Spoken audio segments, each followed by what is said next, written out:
In this update, a constitutional law expert says a lot would be going on behind the scenes if some government portfolios were merged. Actors pledged to cull ministries from 43 to 19 and cut ministers from 28 to 18. Deputy Leader Nicole Naki says courts and police could be combined, with one minister overseeing justice and law. Graham Edgler says it's unlikely to save much money, with departments still needed to do the work. It's a question of how much political oversight by one government minister do you want versus oversight by CEs or deputy CEs. The police watchdog is investigating claims a senior officer used a police swipe card to help his family avoid media after his son's court appearance. Former soldier Joshua Ford was sentenced to 6 months community detention last week for grooming and coercing a teen into oral sex. Jamie Cunningham has more. The 22-year-old had repeatedly promised to buy the victim a vape in exchange for the act. Ford's father is reportedly a detective inspector. Police Assistant Commissioner Jeanette Park says the matter has been referred to the IPCA and a confidential employment process is underway. Student numbers are outpacing staff across the tertiary sector, pushing staff to student ratios to decades highs. Ministry of Education data shows university ratios climbed 1 point to 20.4 last year, despite staff numbers increasing 0.2%. Jamie Cunningham has more. Polytech and Wānanga ratios also rose to 16.9 and 24.9 respectively. All three subsectors reached their highest levels since records began in 2016. Overall staff numbers dropped 0.9% in the sector to just over 49,000. Donald Trump's new man in New Zealand arrives today ahead of celebrations for America's 250th birthday. Political reporter Ethan Griffiths has more. New US Ambassador Jared Novelli was appointed to the role last year, but only confirmed by the Senate in May. The US billionaire's been largely based in Australia since the pandemic, owning a major share in NBL team the Illawarra Hawks. Foreign Minister Winston Peters has confirmed he'll meet Novelli on Thursday, the day of the US Embassy's semi-quincentennial celebration party. That's news. To sport, and the sole survivor of Scott Robertson's dismantled All Blacks coaching staff is thrilled with the direction new coach Dave Rennie is providing. Forwards coach Jason Ryan says Rennie is strong on messaging and enhancing the All Blacks legacy. Ryan has also been asked how he's found the regime change. Have you seen Lone Survivor? Ryan is also pleased with the roles the assistant coaches are playing, pleased they're interlinked more and having input into each other's core responsibilities. The New Zealand Netball Players Association has urged Netball New Zealand to bring them and the players into discussions about the future of the ANZ Premiership. And New South Wales League coach Laurie Daly has refused to confirm if he'll lead the Blues next year as he defends shock selections for the decider. That's sport. I'm Wendy Petrie. Radio Samoa. Taslima Ivatolu.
Jerusalema ikayalami ilondoloze uhambe nami zungangishilana Jerusalema ikayalami ilondoloze uhambe nami zungangishilana dawo yami alikolana buso wami awukolana ilondoloze uhambe nami dawo yami alikolana buso wami awukolana ilondoloze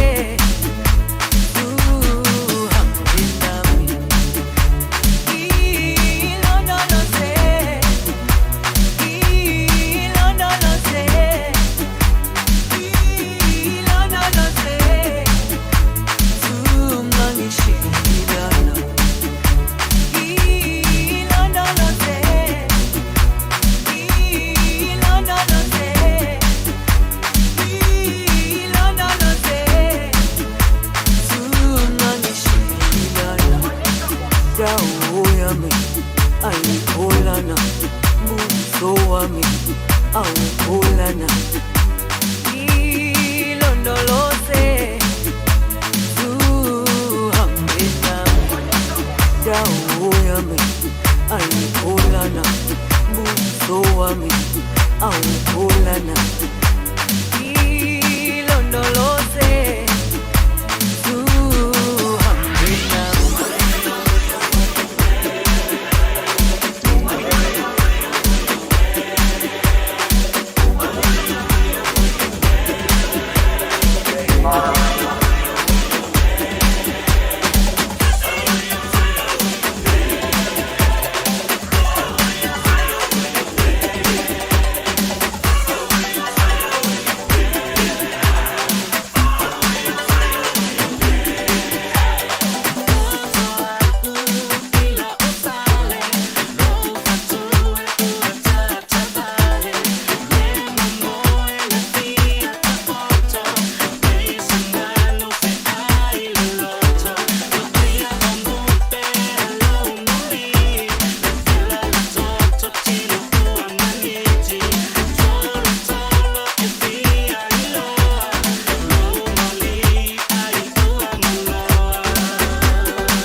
Le watu la mai le tātou taimi le wati le nei vanga le fiafi lua sifuru mo le tolu minute ua te aile I tūla. E ono, ia o folofa ma whaatalo whantu le tautua mo oia le radio Samoa sifuru lima iwa tolu a mo.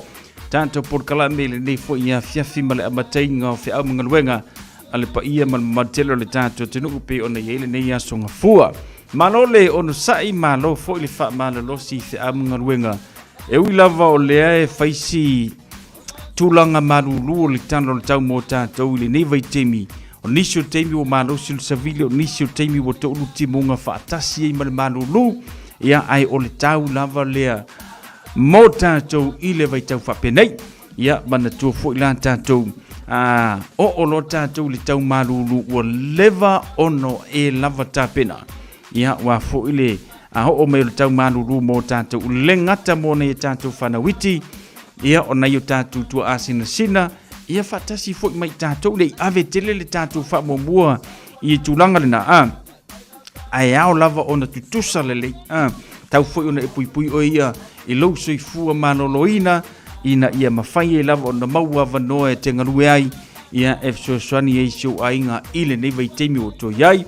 Ia ma tātou au mawai le nei larolangi le tu mau. A matanga le vai aso I whia mga renga manatu sa solonga le leima manuia le whai unga vai aso I whia mga renga. An le tātou atinu, I la tau fo I sa ngā lulu le whai unga vai aso. Ia o I la tau fo I le maua sia vanoa. Ia e ngā lulu e ai mano lo le leili whare. Whai le au mano lo ngā wha polo fesa.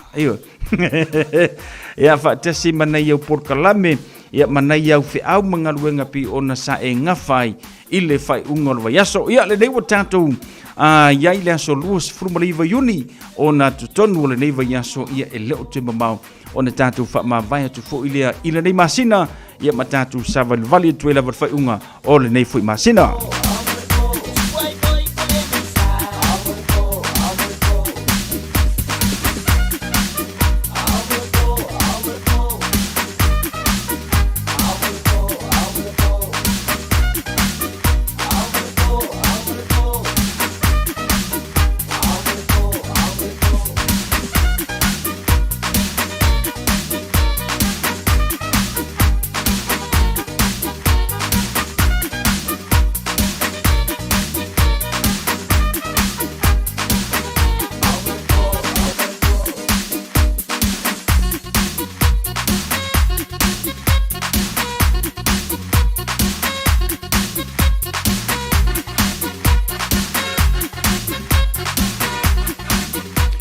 Luas frono midu tele tulai ono mana tula tatu fanga solo mol tanta por klame pe ona yele amatanga lo neva yaso ai mol atolo fa penala von fe ngai menga luenga mano nga lue lo te mafu se temi ia ona fa matafi fo ile au fi au ma nga luenga ia pe ona masaniai ia ona mo fo do se temi te mano lo le ia ia ma fai fo ia mano longa pe ona masaniai le fai unga ia o fi au nga luenga ole amatanga ole nei fo va yaso.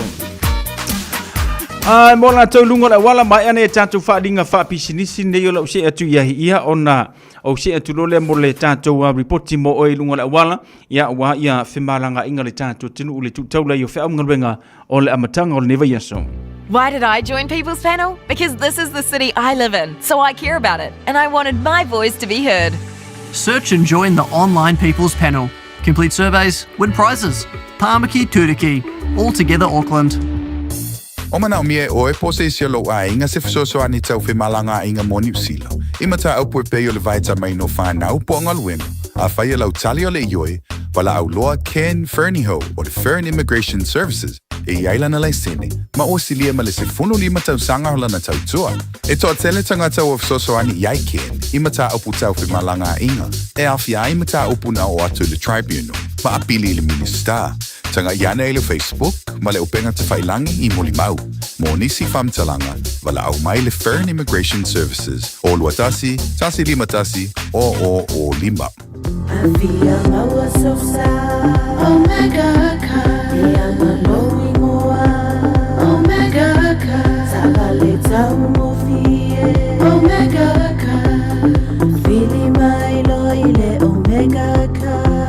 Omega Cars, lua selau Cavendish Drive I Manukau, po le telefoni o iwa lua vitu lima walu tasi lua. Susu mai Manukau ne, Omega Cars, malole keisile omega ka. Talo falava o le siufonga le nei o Samoa, le Radio Samoa. Lewa tula mai le tātou temi le wati le nei fuwanga le fia filua se fulu malvalu minute o tele tula ono se le tātou proklame se tātou reporti mo oilu ngula wala ia a o yei oi le whainga malanga i doa mai a fia amngaruenga o le batanga o le neiva yaso. Angai mai ai mātou nei le manukau whetaula inga awala i manukau manueua le ngata furu le angai atu ia i le tulanga pe o ne yei papatoe le vai tawati o lo solonga le ia feo inga tātou ta vale. Ratu i manueua whaatasi ai mataka nini o le vana o taka nini ma Pampakura. Le whailo mai whaisi mumu o le vaenga le nalo no winga tau atu ia te oilo pisi ma poloka i nal vaenga le na. Ia pe whapea nai te uia ia le awala le nai le nei fuwanga o le fiafi. Angai mele male vaalele ia silo le titi le sauna i le male vaalele ia o le manava o ngaruenga. Ia le ngata fo ilea o nisio vaenga pe ona uia ile nei ia fiafi whaifai le mulo sapi o le vaenga le nai te tau ona avi elu wha mua o lo saunga le mui lunga le awala ina ia ma whai ei ona e tau nuu ma le fie mao te malawa whaatali mai le ainga ia ina ua mai a fo i whea mga luenga pe ona masani ai. O le State Highway tasi le mai tawatu solonga le leifeo inga le nevanga le fiafi ia e ui lava foi na pisi a lo mingoi le tātou motorway. Southern Motorway le foi e whapena foi a poloka foi le anga ia te le tātou te ruu ia pe ona iei le nevanga le fiafi i le manavo ngā luenga. Winston Spring tasi le navanga le whairo mai e tau whaisi poloka anga ia tu i inai fefo i pointa Sevalia ia ba le whaitu le na ia o le whailo mai whaisi poloka o le nevanga le fiafi ai o lo o solonga le lei ia feo inga mo tātou anga ia tunai Greylin ma nisi na vaenga manofanga ia pei ona auia le tātou tiru i le nei fuwanga le fiafi. O le tātou off-ram le i Mount Wellington whanga solo tuai i le Silver Park le ngata fo Leopin Rose at GI tasi le na vaenga o lo solonga le tātou feo inga e pisi lava fo ia ai o lo le lei fe maranga inga le tātou tiru pei ona iai le nei fuwanga le fiafi lo winga so se vaenga lo e mafuta mai iai ma e poloka e lunga la wala ia o le tulanga le namo tātou whai le mulo sa ia ono le fo wato manava whaatasi le ngata ia mo ele nao manava ngaruenga ia mo nisi fo ila tunu usa whiangai ia marisio porkalame ia ma whiau pe o masanila matango neva yaso tula fono wha aura mo tātou whai le mulo sa ma na tua lo sa ngale mu ia ma tulanga pe o ne iai whio inga tātou la matanga o le nei fo iwa yaso. Ia ole tulanga na pio nei reporti mo tātou le nei fo ia fiafi mo amatanga o le tātou porkalame whailo atu mo oe ia i lungo le awana pe pio naingi ngiva whasalo atoro whai ai malo ma fau i le pisi al awala ia o pisi masani lama whai pio ni ye tātou i le amatanga o le nevi yaso. Patalo fatu ia sina leo e lungo le tātou YouTube channel mana o le soifu maruia sina leo whaatele whaatasi mai Fatalo fatu ia weta siusta soifu manuia weta siusta i lungo le tātou YouTube channel ia aia fo mo faisi pisi o la sunga i fe amunga ruenga a weta ia besili na manuia o male ainga whaatele whaatasi mai Peter Enrico soifu manuia Peter ia o lo mafuta mai Swenson Road i Ranui le ngata fo le fatalo fatu se uso ia Aaron Silla e lungo le tātou YouTube channel brother amekaua seki ia o lo fatu so whaatele whaatasi mai i le nei fuwanga ole fiafi fatalo fatu faatesili na siosi alo fatu faateli faatesima le ia fiafi ia ma se uso tausanga papa li fanga io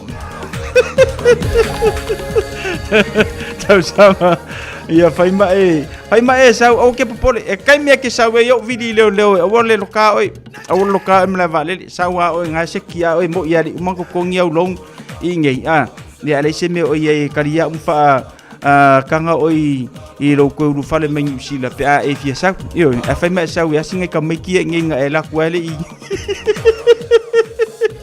e so la koinga le a ma ku kuanga ka meki los for 1 minute totale to la fit to start the passing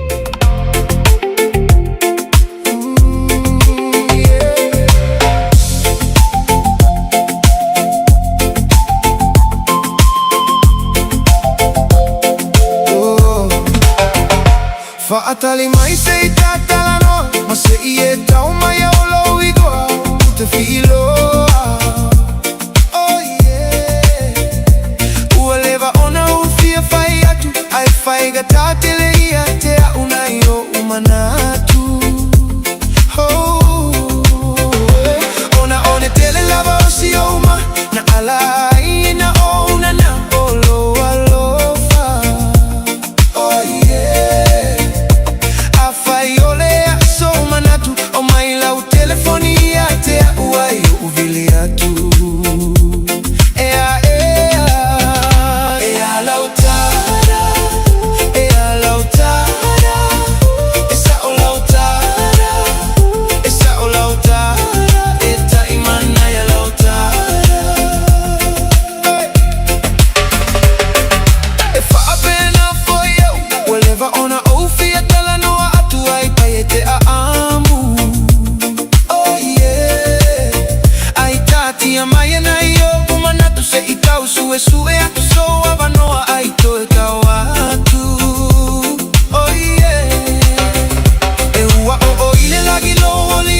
Asalo o ilava o si o tofi o lau talamoni.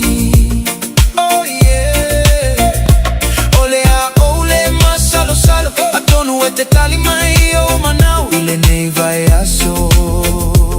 Ea ea ea lauta ea lauta esa o lauta esa o lauta eta imana ya lauta.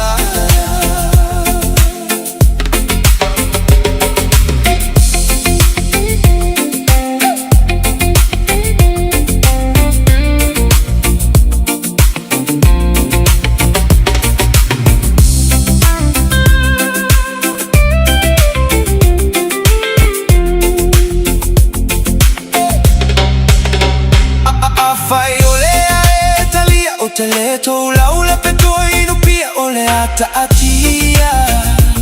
Oh yeah. Ai a fai foi ole asotala. Ai o ya tu ile mala mala masa upua.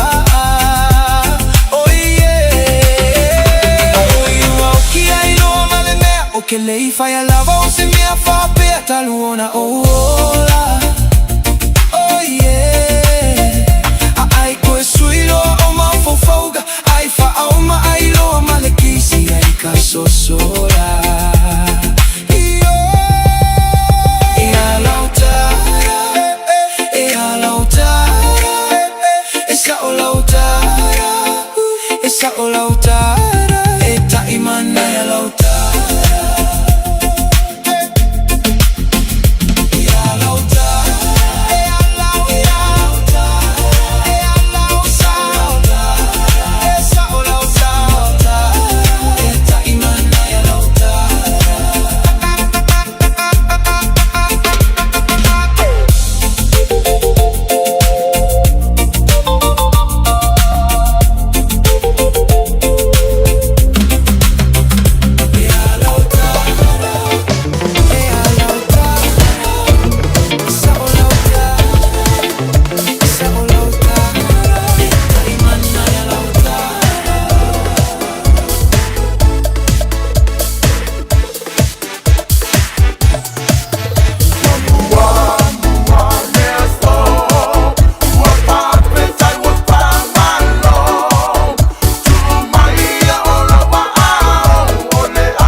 Nai fa vifianga mo tātou le nei whawanga le whiawhi mai le so my crew manisi no whatunga mo tātou. E ale ngata foi lea pailante mareko manisi o whatunga. Whatalo whatu e te ngā sio ngafa malo le seifua manuia whaftel whatasi mai. E ale ngata foi lea whatalo whatu. Ia weta siusta malawai ngā tausanga pali whanga iyo. Alo whatu malo leva mai le tātou musika mo le mana wangaruenga.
Lau tula male tātou temi le wati le nei whawanga la fia fisfulu ono minuti o Natale o le itu la fitu tal fitu o le toe wha salawino tātou tala mai Samoa pe o na wha fonga i le tātou tenu ule nei wanga la fia fi awha peo e wha fonga mai o nae tā penda ma sauni sau whainga malanga mo le tātou tenu o Samoa i le nei vaiaso po le vaiaso fau i po le ala val teimi o le nei masina mo le masina fulu la tātou la asia.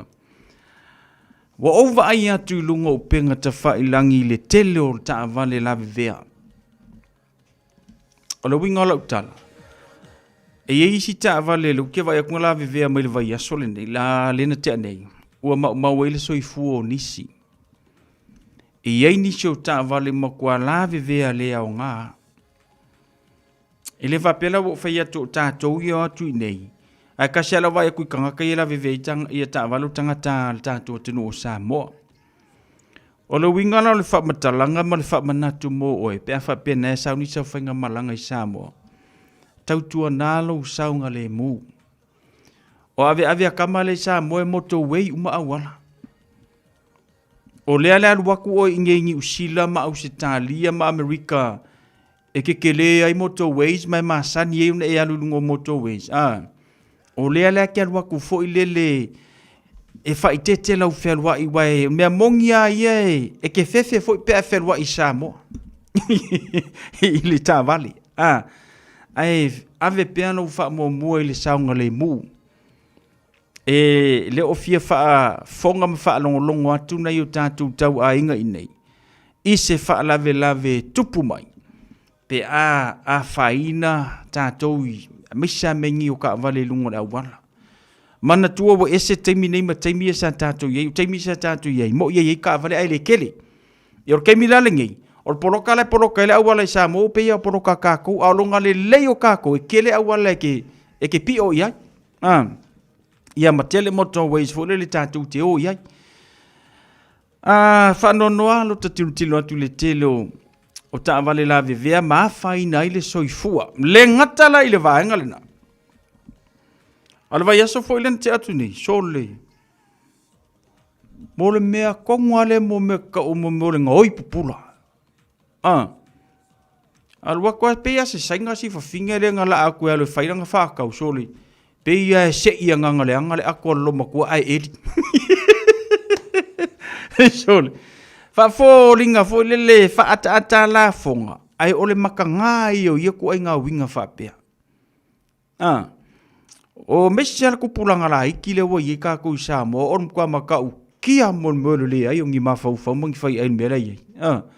Ya tatou fo la lele kia ma fa la solo lau aku ia e uma lo fia lau ta faonga mau pokala me kia lu fai Samoa pe a sei fa penga se si lau aku. Va ai au me tino, va ai au me ta ua pe a e a nga I Sam. Kasi ka ke musu e whangi kala le tato tinu ue. E le ngā oi mama. Ia langa mang kua vai keminge ua alu lunga social media so se mea. Le lau kako kilom kakanga I eru pula kungu. Se I lumo le fale o loa. I peo inai matotua taunua manono. Ai alu la koa. O la e a kua si finge sengeranga a kua raua. E li la kua kanga. Ia mareko a kele o le au whaapapa pomu na whewa I solo le taulanga I ne I tei ua e sasi ma e se solo I kamanga ia ona li ua I leo lo fia I le whaano noa whaafonga mai la te pena sa whainga malanga tautua namo oelo saunga le mu le ngata I whio inga lungo awala I me te anga iai ia o lau ako ia mangisi vaenga ngai kisi la fie kakau nga ave ilau wha mua ia awangi ku ua lau telefoni tu tonu lau ta vale ia o lau ako ka ku kongor ka vale se ke fai aku e peia e ngoi ia o maka ukia le mele o ye ka ku jamunda le niva temi ia manuia lau whainga malanga oi tau tua namo o lau saunga le mu pe asa ni sa whainga malanga mo le tanto wa tino se foru tansi minute tan fitu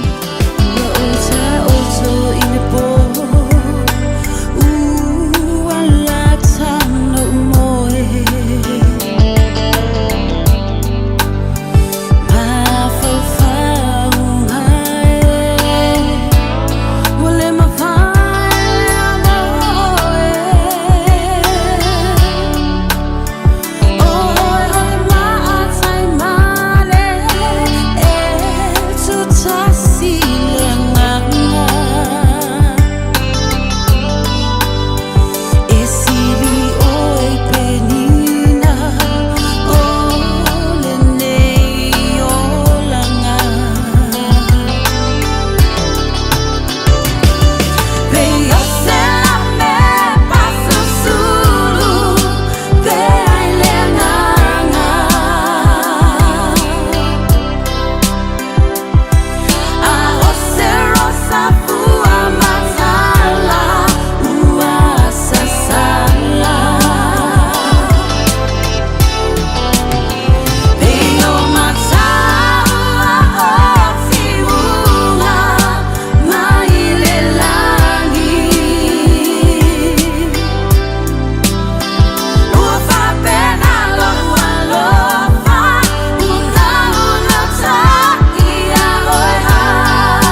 fonga matongo fiole te mai tai a Ropi na Kairi manisi na fatunga. La me pasu sulu. Fantalo fatu e uso ya lave na nai. Talo for brother. Leulua ya li Luisa fui mono ayufa taile fata si maili ne ya fiafi tina ngawang.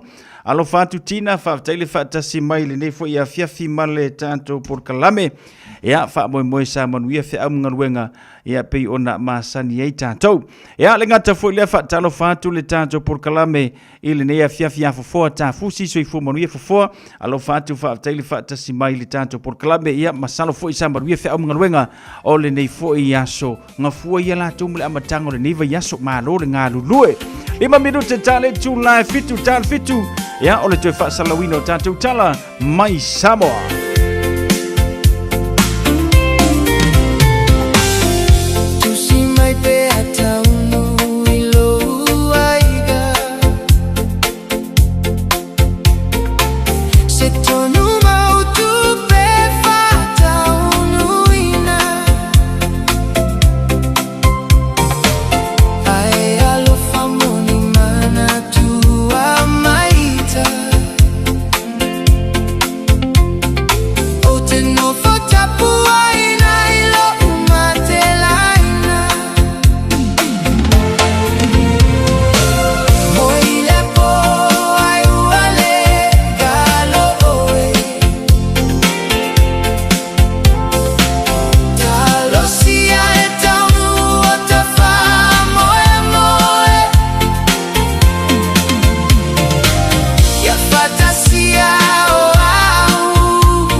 Samoa, tasilima iwa tolu amo.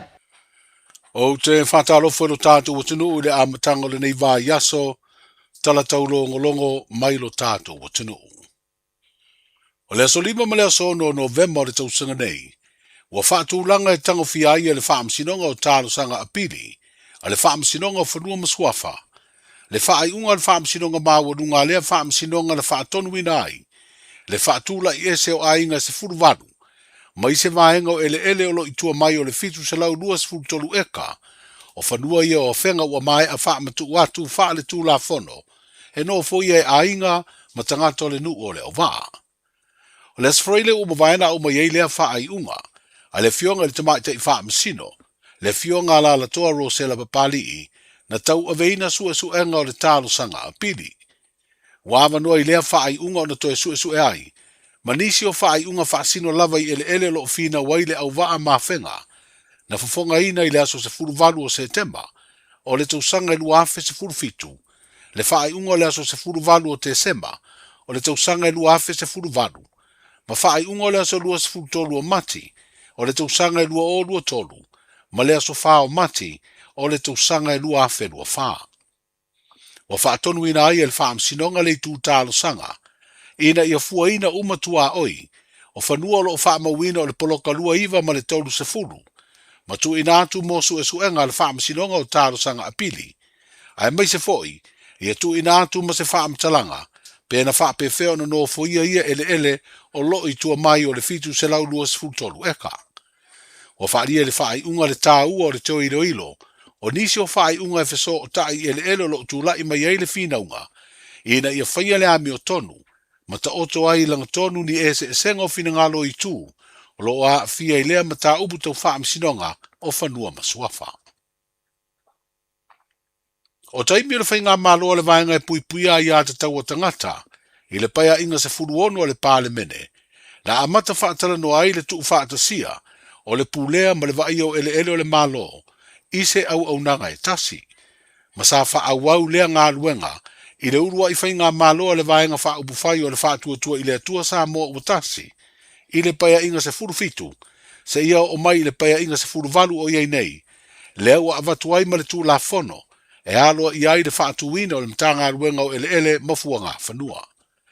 O le tū la fono tau whaofi lea na tau walunga i ei ngā luenga, a le fono au au whai tū la fono i le asfroile umavae, ma ua pasia i lona whai taunga whaalua, ma ua whaase e atu e toilo ilo, e se komiti whaapale mene a o le itoe fo i le maunta fono, ma o le whai taunga whaatolu ma pasia ai.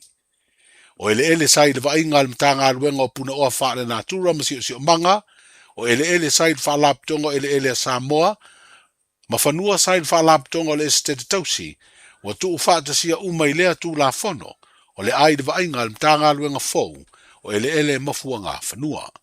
O tōru pō ngā luenga le fono au awhi tū la fono, e to e tau wao fia le aso se furuvanu, o le masina o aukuso. O le saini wha malosi e se tasi o se suafo se isi tangata, ma le wha moe wha mao ni aini wha maunga o se tangata palota, e fia le si tala i se tū malo palota, o se soli tū la fono mātu ia, ma o lona wha salanga pe a wha mao nia, o le se furu tau sanga i le whalipui. Pei tai mo se tasi o tangata whai ngā ruenga le malo, sa ngarua e vesoa soani le lesi talaina o tangata palota, a o lumana i le palota tele ia au kuso le tausanga umavae, wa whaasala le whaamasinonga le se lau ono se furu i tū la, e ngalua e fua ai le sosaiete o le ngase o le kanesa le Samoa Cancer Society.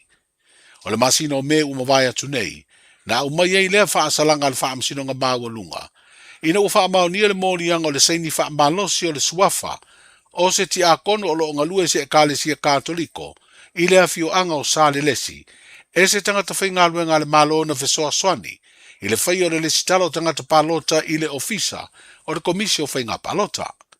O le whai unga tustusia le whaamsinonga o lo whai lo ai, o Marcelina Urupano, o lo ngalue le ofisa o le whalaptonga o māwaenga tausia Samoa le UTOS, na ia whai le lesi talo o pāte le sio eneliko o lo na tuangane. E iai pepa o wha maumaunga e mana o mia mo le whai o le lesi tala e au fiai, ma le tusi wha maunia mai se whai whi au le no. O le tusi lea na saini e le ua molia ma mafu ai, o na molia e le morianga o le fortree, po le saini wha malosi o se suwafo se isi tangata i se whai ngā soli tū la fono. O lea pepa na saini e le aso whao i uni o le tausanga de tenei, Ai na tu ina atu le officer komisi o whainga palota mo le whai o le sitala. I le aso whao i ulai o le tausanga lava na te nei, a o lo lofi atu le to telo le tunu, e le sitala mo le palota tele. O le na molia wa tolu sfutasi tausanga o le soifua, masanga lue mua le whaalap tongo in siwa Samoa, a o le isuiala na au nanga i le malo i le whaalap tongo whaaputu ngā tupe o mawai tausi a Samoa. A o sauni lau laka pia le tātu o tunu le manu Samoa i le naulua i tā alonga, o le tāmiru sanga le World Rugby Nations Cup, i le whaai ungo le vai o sonei leo le amua mua tā alo ai ma le au laka pia Hong Kong. O le asato na ina te nei le tā alonga ma le au se furu lima filifilia le tunu o Chile, na manu malo ai Samoa i ai e fas furu lima i le se furu ma le lima Chile. O se tā alonga wa whaalia le te imbalanga ia sua hese di Jeremia, na mawai le ava no tama umo le tātou au, e tā alo ma mawai isi tā penanga le lei, a wāle sauni atu le tā milusanga e peo na tu uai Samoa, e lana au laka pi o le manu Samoa. Le la ua pavala mai ata o le whatinonga o le tātou au, ia sa tofu avanoa umatamata alo e tausini o, ia e le tātou squad tolu sifuru. Ia sa whaatinoa rolling subs, ia mawala avanoa e tā alo e. Ia whapena whela o tili lato, ia ma e le i ano tele i le tūlanga o le unga o tālonga. Pau le tūlanga na whawai ei, ia o le au ngā o le whatinonga o se tālonga mua i le amatalia alo i le tamusanga. Ia mai e uia le tato manu malo i ni aiteli. Ia ai o le mesili o le mo le whanoi whata alo umai ia tangata uma tono le tōsifuru lea. Le laua mao ngā le tālonga sa whatinoina. Ia wale sa le tu tamusanga. Ia maua foi le finangalo le whaia onga ia ai meso le pūlenga. Ia le whatulanga o tātou au mon vea sufou le ua whatulanga mai ai. Ia o le whaiunga o vaiaso ia ua amatalia nei. Ia o le ata alo ai ma Hong Kong o le talonga mua le Nations Cup. Tu salina rasto na i nei aso wha o Iulai. Ia o le aso sale na i Samoa ato limo o Iulai i le tau le valu le tai au o le aso limo o Iulai au tau. Tu sale o le aso sa au tau le asau. Ia e ta alo tātou ia alasto na i mātou i nei Chile. Santiago le whatinoa ta alonga lea a maea o le vaiaso i ontua ia o le ata alo ai ia ma le awa Georgia i te tonu lava o Chile. Ia mo te se e leisi ai ia pe tolu whaitula e malanga i se atuai. Ia ta alo i nama Georgia a maea ta alonga ma Georgia. Ia ona malanga le vaiaso e suso ai ia i Uruguay o i nā le ata alo i ma le awa Romania. Ia ma te orunga i loa ia te alonga i Nations Cup i le whainga mua le nei. Ia le whamalama o te alonga whaama alo o tala mai i le World Rugby. Ia le in masina i ulai o lo te alu mai aua tunu umalalani. Le teitei malanga o le manu Samoa, le fionga ia sua hese di Jeremia o lo i le tunu o Chile, ma le tātou au lakapi mo le tāmilu sanga o le World Rugby Nations Cup. I le toa se lau tangata ua le sitara suafa mo le tuunga o le malafoni lo na valu, leo le awhaia le whainga o le vai aso nei le stonai. O le 5% o lea o whainga o tangata tau fetuli, o sui mai atunu i fafo e pe o Saina, Japani, Amerika, Italia, Australia ma New Zealand, Fiji ma Amerika Samoa. O whaino le sunga ia seti a fōlo o taula mua le te penaina o le malafoni, o nisi o le a waisa tau fetuli le malafoni na whaia i Amerika Samoa, i le whainga o le vai aso na tenei. Ai ua malanga mai i Samoa mo le malafoni lo na valu, ia maa o nisi o le whaalua leo na malanga mai i Samoa e a wai. O le astona i nei lea wha moe pe o le vai vaina ni vaenga se wha. O le malafoni au tua e amate i manono uta le tasi le vaveao, o le malafoni mata ua le half marathon, e amata mai fale a siu, o le isi vaenga e amata mai fale ula, o le isi e amata mai vaite le tai, ma le malafoni a 3 kilomita le mamao, e amata mai vailoi fale ata, ai tini uma i le maoto le malo i le ele fou. O tala amatai o le nei vai o sa fou, soifu. Pui pui lau ainga i le tau malulu, au e te whaatali. Whaatonu nei loa lau tui ar fulu, a whai wono li mau tau sanga pe o vatu, Pe maua o e singa se tu mau, mai tanga, po maua fo iso walo i singa se tau manawa. E mawhai o na whai a fualo tu i ar fulu. Tanga iane i le upenga te whailangi. Book myvaccine.health.nz e vave to e whaingo fie. Mo whapesili manisi whamtalanga. Really mai le vaccination helpline. O valu se lau, lua valu lua iwa lua ono. O valu se lau, lua valu lua iwa lua ono. Po o le fono. O valu se lau, tolu ono ono, ono wha valu. O valu se lau, tolu ono ono, ono wha valu. E siri le poipuia na i lola tonga fitia. Whai nei lola utui ar fulu. Ta ua whai olo utui ar fulu. O lewa i tātou li tau malulu. Ia maole temi fwole nei e whetele ina tumuai ia whalemai so se whalemai whale ainga. Ia po le family doctors. Ia po le whalemai au tū miro moa. Po whea lava te mini tumuai ono le whalemai le hawhia i tātou li tau malulu ar fulu. Or ka wheleisu or ki ngā wha i. Or ki ngā le ulu. Mea umana tutupu ia pea o tātou li tau malulu. Tala na mai Samoa pio na whaafonga i li tātou tanu. Ia, mai le tau tua le tau whautanga vai tipi au tanga vai o le sui radio Samoa o longa lue me tau tua mari tātou tanu. A wale tu whatasia o tātou tala mō lo sila fia o vaenga o lo tutupu i lau whanua o le tātou tanu. Tau ina ia iai pea le file mu o le tua ina ia fioanga. Ia pe o nei ai ia whamasinonga o lo whangasolo nei le au waa whatase mana fioanga o a whenga. Ia, tau ine ei pe le file mu o le tua ina ia fioanga. Ia, meise ia ila tu o lo au mawai. Ia, sa whapena ona tau nuu si tau nuunga le leima si tau nuunga a file mu. Ina ia whapena ona mawai pe na tau le whanfani. Ia, awa ia le neiso i fuanga ua tātou iai. Ia, whatase manisi o vaenga pe ona whaafonga i le tātou tenu ui unga o tau whamasinonga. Ia, ngā ua sile fie tātou nei vaenga le na pe ona iai whapate tua ila tu whautanga vai tipi o tanga vai mo le tu whatasi o tātou tala molo si la fia. Seisi ona whapoponga i le tau le valu i le aswa tai. Hau pe tātou au dia i siola mase malo si mai le tua. Tala le tau.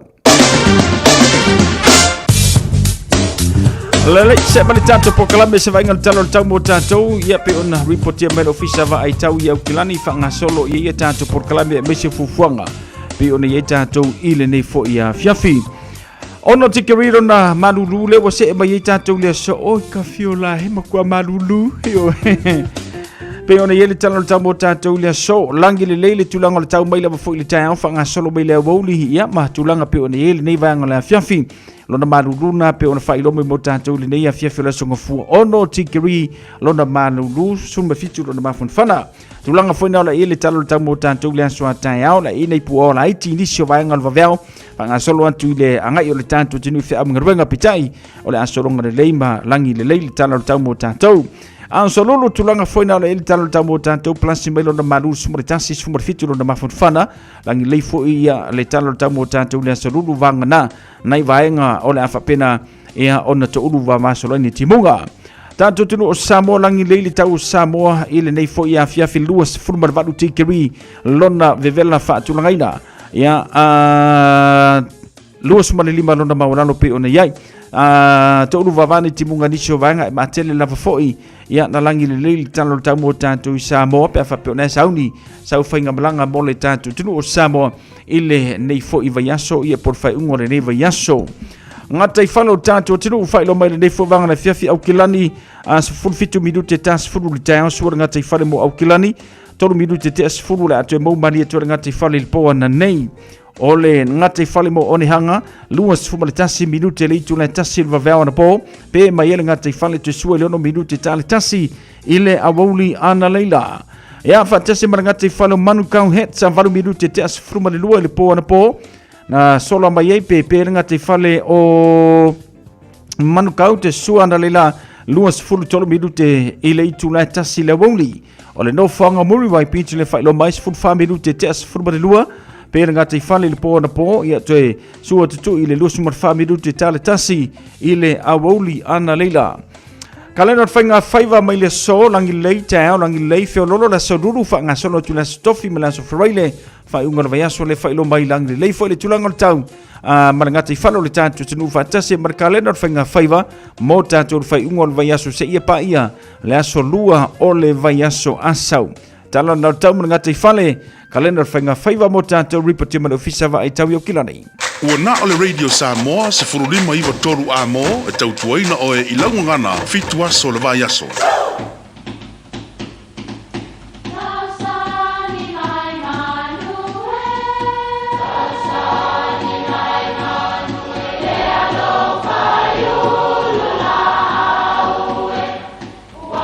E o whanga manu I ululu o la au, awa e whawhanga I funga o la au.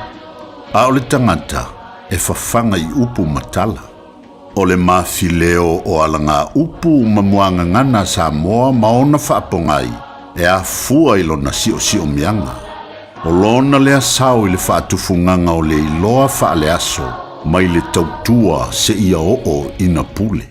O alanga upu mamuanga ngana, ua lanto mamanuina le tō whamanino a Samoa, mana tua foi, e tāo fitau muli le atunu.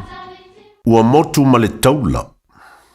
Tasi lea I tū e pui I ai au waa, ina ia mau le taula o le whautasi pe a tau I le ngata I whale. E ao ina malolosi maia ma ia mamafa foi, ni maa e taula I ai. Awa a motu le taula o le a tawhea le waa mamalepe I lunga o le a au. Ia, pe ngō tounga foi I le moana. O upo e whaatusa I se malanga walu ese male nuu. A motu ma le taula se malanga e whainga tā o na toi sa ili se mea. O le mea lea, e te tauai o na tā pena mea uma I le waa, a ele I motu ma le taula. Manuia lau whaasau sangu. Radio Samoa, tasili mai batolu. Radio Samoa. Tasilima tu.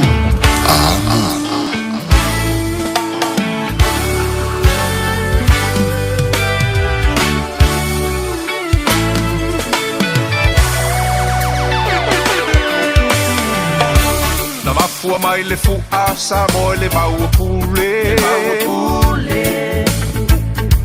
Ona I o tatua a na masa o la toto.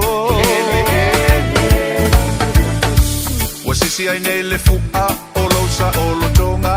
Wa tape pese. Samoa tula ia awawa e sa loto. Ayo kolone le maua pule. Samoa tatua le maua pule. Wa sisi ngafua le maua pule. Tawe e te wila le maua pule. O pule matumua La tula e mai le toa le matai salafai. Samotu la fai. O namula ulu la waki le tasiva o balu. Mafono a matai. Se fai se fuanga I pulenga asiamani. O pule fasau ai. Samoa ele suia o lo lava tofi. E mai e matai. Le maua pule. Samoa tautuana. Le maua pule. Masisi ngafua. Le maua pule. Tawe te wila. Le maua pule. O pule matumua. Le maua pule matumua. Sa tupu lau alola. Le mau ala waki. Le mau Samoa. Ua whapangotai o ia I Michael Nsia Malona inga Se talo whaela waki awa te leito e te pā Ia Samoa Ua tanu oidu e se lo alofa I o tangata Tangata Samoa Le maua pule Samoa tautuana Le maua pule Sisi ngafua Le maua pule Tawe te wila Le maua pule O pule matumua Olo saulo tonga Samoa Na bau se toa e tula I mai ta isi o whanele soni E mau ia mai Ma fale pui o ia I New Zealand valu masina Ma fale te tala mai Na tula ilo le to tuputa masese le alofi Le maua Samoa mo Samoa ele suia E whaava Le maua pule Samoa ia tautuana Le maua pule Sisi ngafua Le maua pule Taua le te wila Le maua pule Opule matua Talo fai o tato tua Na tula e mai New Zealand e suia se amani E fai le pule sawa Savali file mutupua ile solo ale mau Ai whanai ina Tuputa msese le tolu O se aso tona i uli Lua valu o te sema Te siva lua iva Ua tangi a ile fatu malele ele O te msese Le maua pule Samoa tautuna Le maua pule Sisi ngafu Le maua pule Tawele te Le maua pule Opule matua Samoa tulai mai O toi upune tamasese Na fai atu ia Samoa E fifile mu Awana i toi maua O se ola ai avelo ola Ola tunu Ia tau wha amangalo atu Mana tua oa oa onga Ia a Yesu Ma aila ia lau fu'a Samoa ua sau te wila Loto whamalo Le maua pule Samoa ia tautuana Le maua pule Sisi ngafua Le maua pule Tawele te wila Le maua pule Opule matumua O le maua pule matumua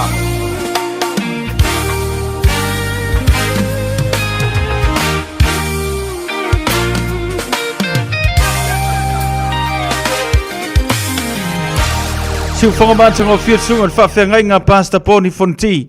Ea, taununga toa le tautua le tofa a siawa Antonia Tupea. Ea, ma le tātou porkalame o le vao filifili. Ea, po le mau whaasamo moni i le nei whaivanga le fiafi whaptai e tui whaursunga ia a siawa mo le tu whatasi o le tātou porkalame le na. Ea, wale whaafanga o le tātou atinu i le nei a fiafi. Sesio na whapaponga i le ansua tai au. Bea tātou waulia i le ola malamanosi mai le atua. Fantalo fatua ta ele to le pai ali pele lungo le tanto YouTube channel Peter Stowers the man alo fatu pi fatel fatu se mai pira ya alo fatu fatel fatu se mai le nei fu vanga le fiafi ya mai se le to tele ni so la to pe mau le tanto por clame male to tua i le nei fu ya fiafi. Gynecological cancers can be silent. You shouldn't be. Learn more by visiting thepowerofknowing.co.nz. If you're unsure or concerned, speak to your healthcare professional. E le te tau ia oe una nā tia a fianga o le ka nesa o tutunga sā o te mai tai. Mo le sila fia atili, a siasi le powerofknowing.co.nz. A whai o e popole pe le mautinoa, tala noe lau fō mai. GlaxoSmithKline New Zealand Limited, Auckland. A ta e ia whā mua. Ta e tutono le lapisi e la fō iai mea ai. Ai le o le pini lapisi māsani. Leanga ni ai mase vaenga o mea ai maona lapisi e whaama umaua. Tāma ki Turuki, all together, Auckland. When you shake up, I'll bring you Samoa. Lua lua mai, washi shi mai. Radio Samoa, Radio Samoa, Radio Samoa. Tasili mai, batolua. Radio Samoa. Luas mato minute ya ua te aile tula e fitu. Pangasolo tata musika ora nei foi afia fiolo na songa fua wana fo mana vangaluenga ya o fuli na e ma fa pula asa ku ko ni afia fi ku ko le malulu. Mai puanga ko enga ngasa ko me ngafi oi. Tatu bole to ya ngana to fa to ngana to mafa to ngatale so ifuanga.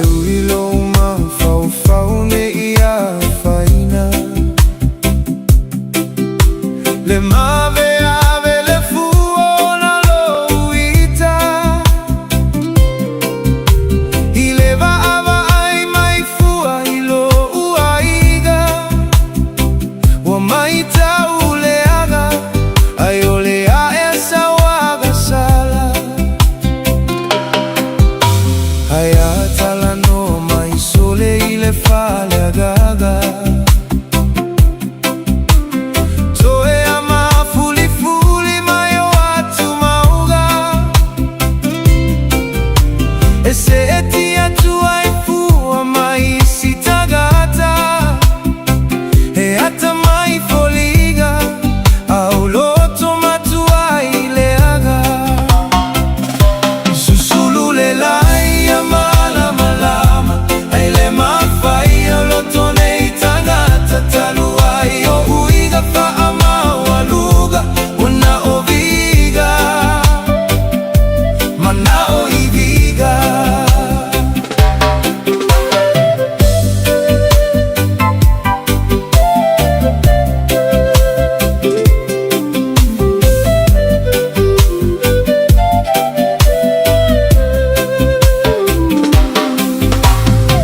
fai mai o au e le aga.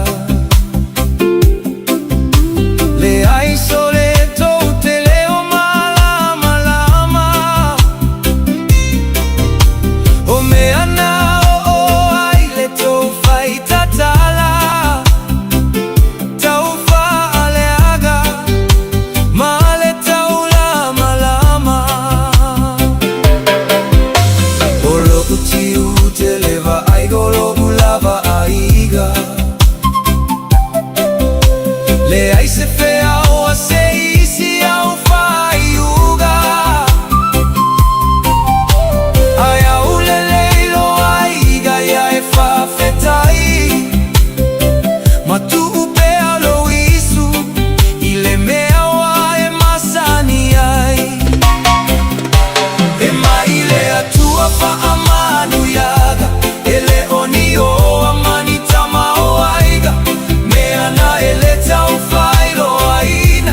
Mai atutusa tagata uma.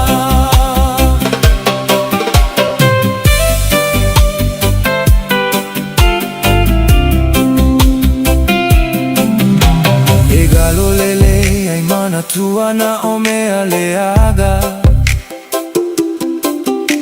Fai mai ua mai ma ua lo fai si o uaiga. La vea fua o foga ele i fai misa. Momomo ai lo uloto na i fana ua faina. Fauntu aga mo utole au fai tatala. Ai loa se me afesili mai lo na mafua aga. Ai leo le leo ane lava ma e fa amaga. Ai le a faina au au e masani ai lava. Ai leo le poto fa apea ua e mala malama. O le loto mawalalo o ina ilo ai le tagata. Le afimumu e le afaina.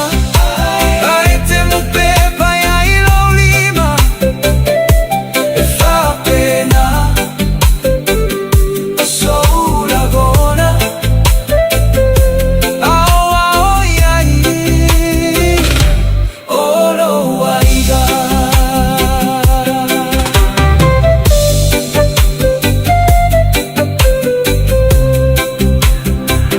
E ale nai whaafifianga mō tātou le nei fo ia fiafi male tautua le Radio Samoa se furulima iwa tolu a mō mo kua imele le iale kuka ka mō pira. Ia.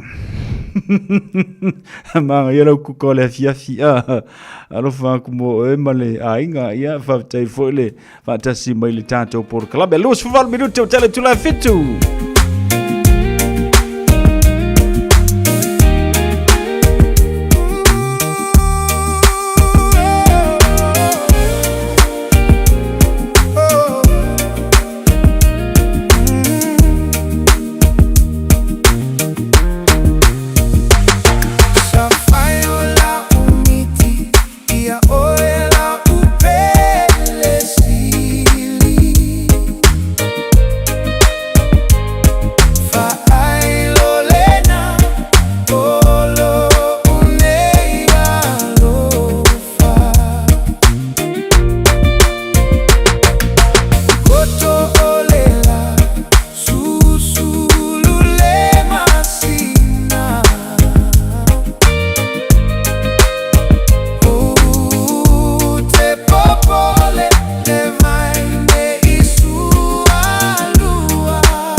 was living in the middle of my mind every minute of the night and the day. Never really thinking anybody in the world could ever give me what you give when you look at me a particular way. You the light when it's dark and the spark in my heart when I'm falling apart and I'm calling your name in the rain. And I'm praying that the love that I'm holding and hoping is never gonna fade when the pressure and the pain remain. Yeah, I'm thinking about losing you, feeling the blues if the wind of the world ever carried you far away. But I'm gripping the dream and believing the meaning of loving you deeper than words that I'm trying to say. Oh, 'cause you're more than a pearl, you're the whole of my world and the girl that I'm keeping inside of my chest. And I swear when the moment is coming, I'm running to show you the love that I promised is always the best. Saona, Pasio e lobo mafao, lo fai toto isa ufa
Nai whawhiwhianga mō tātou le nei whewanga la whiawhina wa te luas fulumale ono minute le tutoe o na tālo leo le tūla e valu.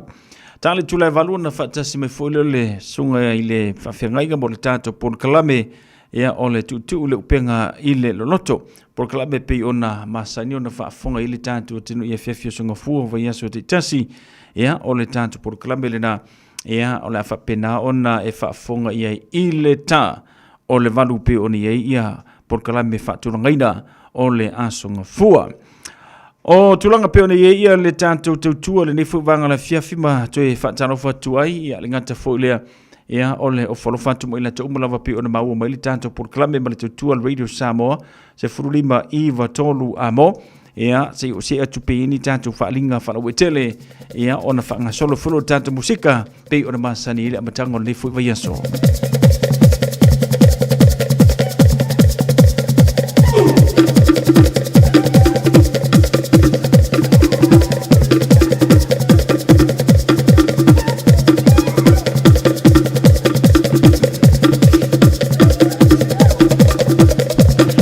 Tatu fasil silanga le otenu mai awane ngalo saulo mingo le tusi o le songa faatasi ai ma le lolo minga o le vau filfili e mawai whaanupenga o Samoa i se sifo tutuila mamanua o nisho tala tu o Samoa o le ngā upu o le mata whaioi al matai le whainga o le whaalave pe o le whaapoiponga maliu o le susingo a inga fesila whainga o Paolo si i whaaloalo whaalangingo e kalesia martele o le ngangana o whaalolonga.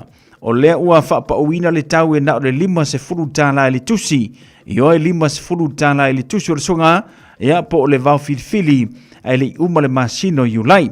Na lo ofisa lava le Radio Samoa i le tolu ono Hopewell Avenue i Manukau, e te mawai mo nisi whaamatalanga, ma la au le lua ono lua tasilima i vatolu, lua ono lua tasilima i vatolu pe tanga iane i le shop radiosamoa.co.nz te whaimeisa oka, o a tātou tusi nā pe amana o mia.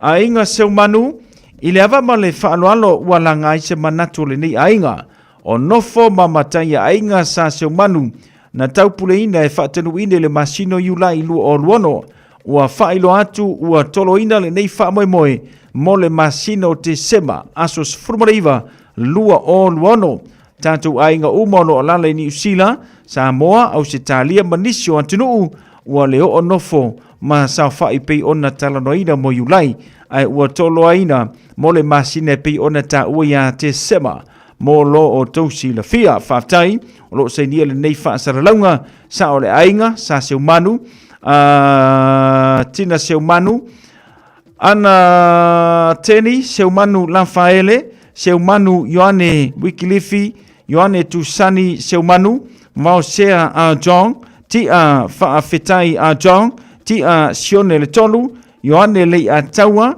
whaunoia ta whaonga whaimuina, pelesi seumanu a whaawila ma ongo tia ta lusanga, ono sainia le tātou whaasila silanga lena, ile nei fuivanga ole a fiafi. O le tātou team no excuse, ua saunava le tau manulu, e a tili lo malili pe a nofo il fale, sumai aso ngā fua, ma aso tofi uma e whai ei lau lue le sumpa, a le tātou team no excuse, maua i lafu, o le ata, ma le mao no tino e leise tutongi, o le tuatusi Papa Toe Town Hall, tolus furumaritasi St. George Street i Papa Toe, i le afa o le ono, tātou whiro iai, i le anofa maranga le leio le atua. Whaasilisiranga tāua mo le maftanga sa punawa i whare alili, o loa lala ma papa au i au kilani nei. Ai o te le itaina o maunga loa, ma ta tala le ta afi tua lua, lea na ifo i le aso le ainga sa umani, e mua lava ona o wha tulo watu le pa i o le atunu, wa lea ua to oto i lango tonu, ia ma uma fo i ona tu laupua, pa ia ma mamalu Samoa, ma e lei lava se tasi na te toe ave esea. A whaasino tonu le nei whaasilisiranga taua ialo, matama whanau le nei nu o sapunawa, o loo awhiwhio ma papa a au i au kilani nei, o le awha tenuina i le aso luas funmarilima iulailu o luono, i le awha se fulu, i le nofanga lesa awha tenuina i le tātou lotu whaamanatu, i le hora le PIPC o ni hanga, whaamole la tātou maftanga mana tua mai, sau te itai a wase tātou whaamanastino, whapia fo i le tātou la fonga, o le nau lava, ina ia whaamautuina ma whaamausele ina pea, ne aluanu i luma o maftanga, a walawa sio tātou a fiuanga i Samoa, ma ni usila nei, e yeile manatu mawarunga, tātou tala soifua ma ia sopo atu, yeilo tō soifua manola, tātou whiro yeile nā so ua ato whaina, whaia le nei wha silsilanga, ma le anganga wha lano lava, le launau a whono markomiti, o lo sai nia le tātou wha silsilanga lena, i le nei fuivanga le fiafi.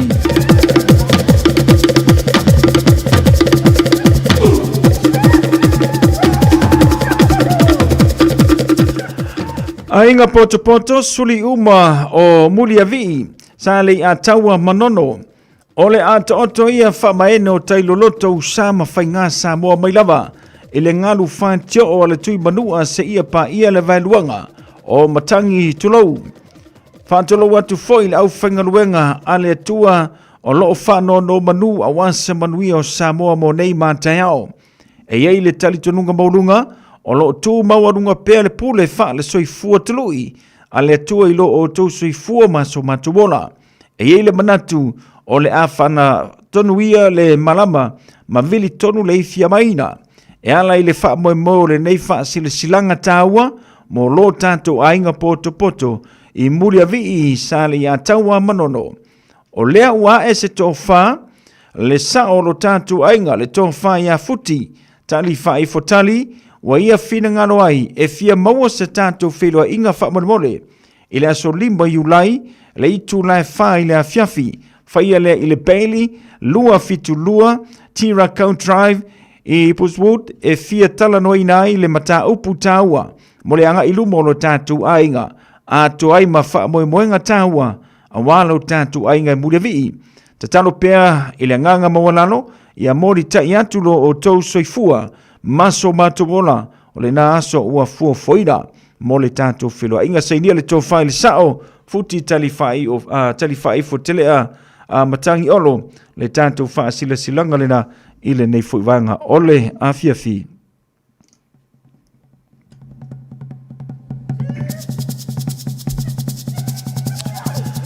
Le se tātou wha sila silanga leo taunu mai tamo le mau vai moso. Ole ato ia whamaene o tailoloto pa ia Samoa pa ia maili le taim sama le tui manua se ia pa ia le lua loto. Lei se tasi nā te toe sa ngole iai. Ai whaasino tonu le nei whaasino silianga i ni alo maritama whanau o sio mato nu o vai moso o lala ma pāpa a au i au kilani nei. O le pa ia lava lea i le susu o tama i le whale ma taia susu sualii ma le matua. Pātau ave susu le no whatama i amelei. Ya le matua to ala ma le tiu fea lau luoto fa ingoa matua ya manu le leua ma le fale anga fulu fa pea toma au nga une ma le aunga malie fa pea le malai talu ai ono o lea ua la nata le vaivaa o leo toe mamau e toe amataina le fa anga tamo le laka pia le aukilani Samoa mo le netu sanga. O lea ua varu sia ia o le la au, so o tau fina ngalo so swani. A wae susu e lava le tātou whamalama, ma vava ai so tātou nuu, o no tau soifua mo tātou wola mai ai. E le lei lava le toe sea nuu poto. O lea ua vala au atuailo o tau pa ia malo o tau mamalu, o ai lava sealo ma se tama whanau le ninu o vai moso. Fia tu mailo na tau au e so swani tau mawhainga. Ma le atina ino la ua kapio so tātou nuu, e pele loto manganga afifia mai tala au mai tato ngā lulu e whaatasi a whai fo i o yeini o tō wano mani o lo yeini taleni e talia malenganga fia e le tau whaeloina sio tato nuu na soifua ne ai nisio fetu pupula na longo ai le whaanga tamo le lakapi o lea e whaasilisila ai e fia maua se tato whiro inga i le aso sa limo iu lai le awhaltolu ile a wauli faia le karapu la kapia le o tahuhu out a lofa ngia le tua tai atulo o tau soifua maso matawola tanto whiroa ile na so pe ona tawilunga ma le whaanaro tele whaaftai tele o le laulau ma le tanto au la kapi tamar mau au kilani ni usila o lo sainia le tanto whaasila silanga le na ile nei fuivanga o na fiafi.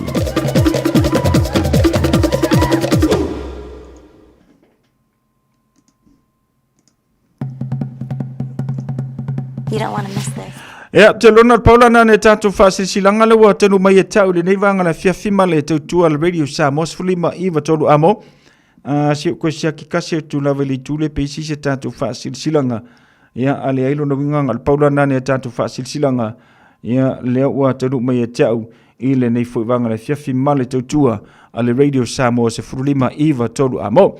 Ya, paula na ne tātou whaasisilanga le wa tenu mai e tau.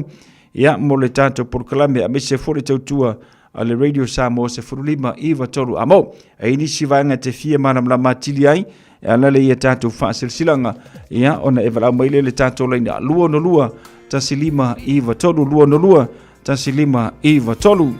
Solomona Tyro tanofa whaftelfa tasimailungo le tātou YouTube channel alofa tumo e mara inga whaftelfa tasimaina o tasfulima minute on the tātou le tūla e walu.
tupulanga le malama lama esuia ilo langa epupuna epupuna epupuna epupuna ilo anganga epupuna epupuna epupuna ilo anganga usubese maosana uau maila fa aula tanga tupulanga le malama lama esuia ilo langa epupuna epupuna epupuna ilo anganga sautau mau ile fauna tanga emanaya emanaya emanaya mawai ile fia fia sautau mai Yesu ole ala o meuma beona ia vetala oto mai o mai o e malolo sigosa sautau mau ile fauna tanga emanaya emanaya mawai ile fia fia sautau mai Yesu ole ala o meuma beona ia vetala oto mai o mai o e malo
dear, my darling, usilefa fofonga. I say a tala noa io momo onga. Eletio a tala solomona. E peo le otio le malosio le alofa. Ia avea laua fionga. Ma baila awanga ilo une yola. Ia avea lava oe. Tumu lo fa moe moe Le forma io le tamanu salu pepe La ia I fogava a tele Kalue oe mole malo meleke Ai o fasanga le fe au lau tele O le tula fono aleke o meteri To esele tutusa ele tutusa Afaye to ese atu fai mai ele tutusa Esili la ona fa uma O ata upu e ole amasua Ai o te fa atali pea I se fua O te popole pea o mana tua Leina na sunga seisi atu pua Pepe oe ole ula e se tua E tale tupa e fai olona lua Awe I tae manua mao Ile ngaluna ona fa afua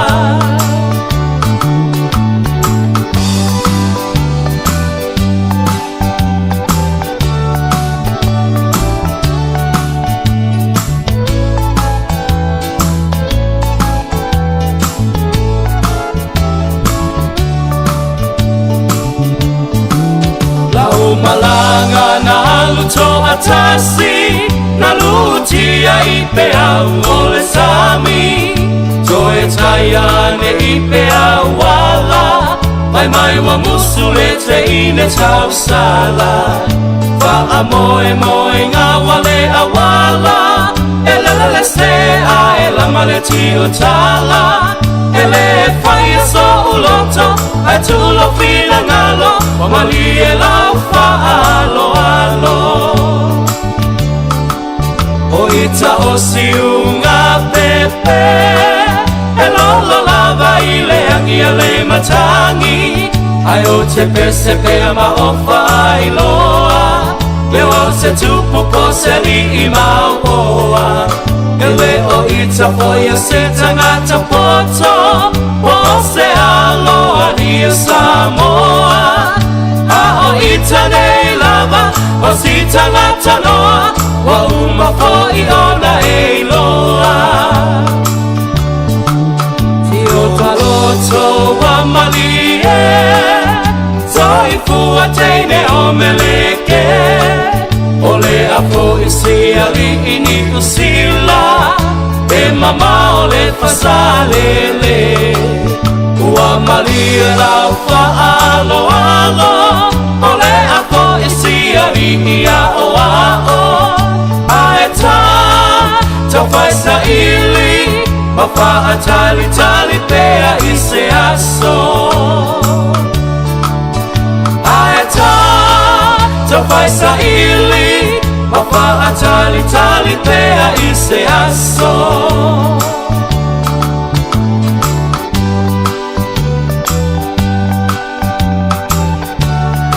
Nei whawhiwhianga mō tātou le nei whauwanga le whiawhi ma le tautua le Radio Samoa se whurulima I watolu a mō. Leo watula bai le tātou teimi le watu wa tātonu le tu le valu ua whaatasi mai fwoi le sunga le whawhiangainga. Pasta Poni Fonti mo le tātou por kalami o le tutu le upenga I le loloto. Pei o na masari e whiawhia sunga fua vai aso titasi me le usi mai le whaafonga se whapaponga le tātou por kalami tutu le upenga I le loloto.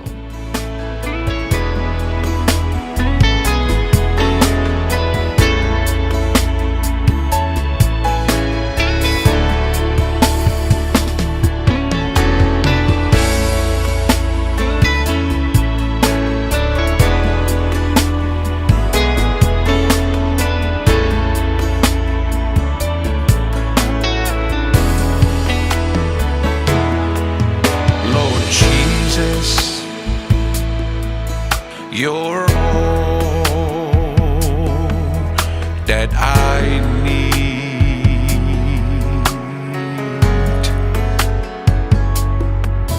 Lord Jesus, you're all that I need.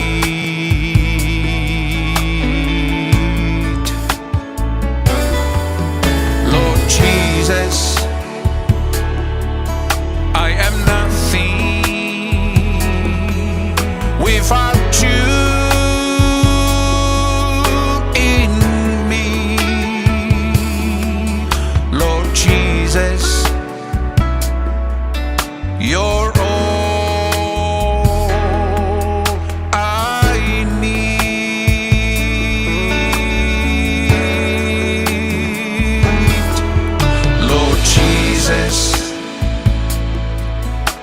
It's your healing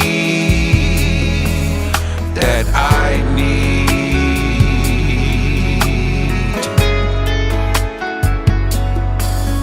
Lord Jesus, it's your healing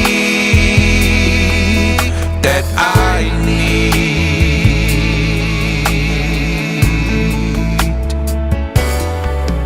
Lord Jesus, I am nothing without you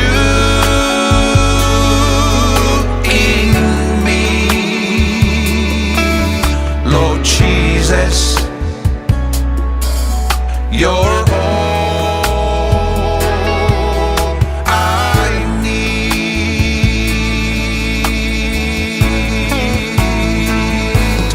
Only Jesus, you can see me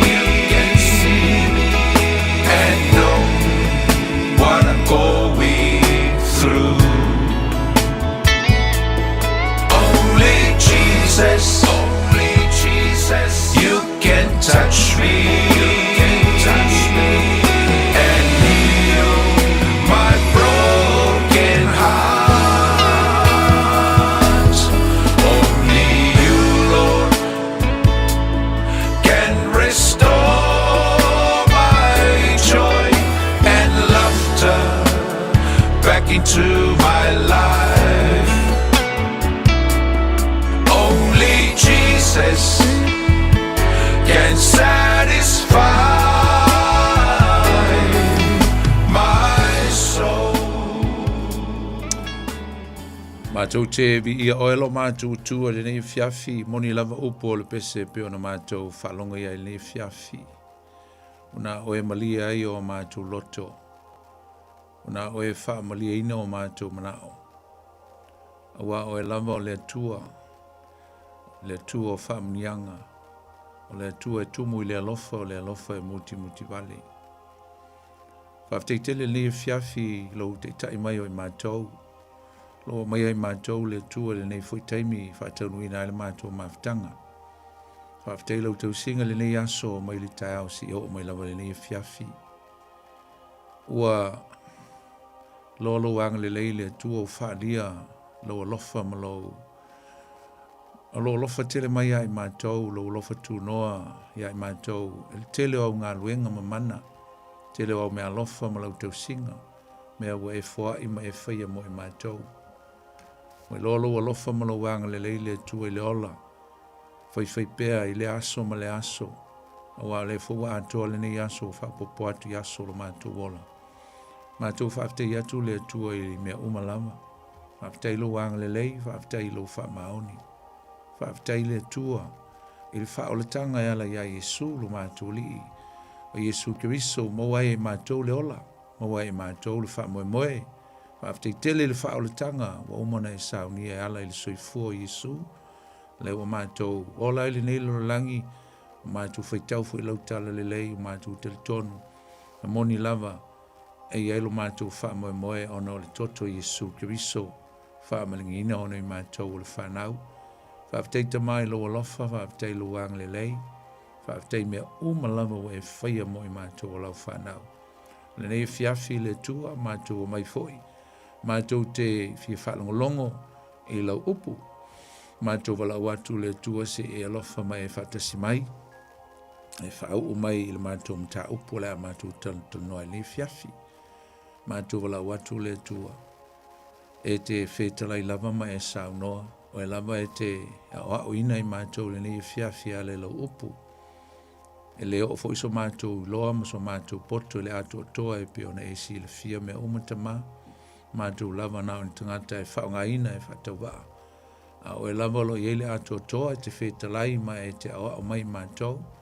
Te a mai le ato toa mātou te i loa ai mea lo mātou fia i loa. E ala lea i lo malo. E ala i mea o lo whapenao na mātou. O atu ai le tua le lumanai o lo finangalo lea e whalia ma aua wa i mai lo finangalo pa ia le tua i mea tutupu. Mātou wala watu si e whatasi mai ma e sosoni mai le mātou mta upu. Whaau mai, Whaau fo le whaalongolongo au tangata le nei po. Ese se nganga e onu whaalawe lame la mātou whaalongo tama. Ai saunia i mātou, nauna watu, mātou fia whinu watu i lau upu. Ngā lala atu o mātou nganga i ato le nei fiafi. A penaona e tali mai ma e whaamanuia mai mātou. E ala ia o fionga pa ia. A uma fo ile ngā luenga, tu mau pe i ato e le vi inga o le whaamanu, o le whaanitanga. Nei o asu umai o le whaamavau lava. Ameni. Ia nei foi taimi e fifia lawa fo i whatalo whatu i le tātou mawhtanga. Whatalo whatu sa moe lau whasausaunga. E nei foi i fiafi leo tātou mai, tātou whelai. I le manuia o le tua. Tai mai elo o tō sui fuam so mātou wola. Mo whali awanoa mātango whio sa unia le tua tātou te talatano ai, ma wha soa ma whituftu wha i le na upu.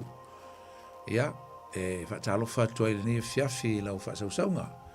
E le pa ia male mamalu si o tātou tunu i tupu mai. Ta mama tina, whailaunga, ia le ngata fo i lea, ia o le aufenga luenga pa ia le tua.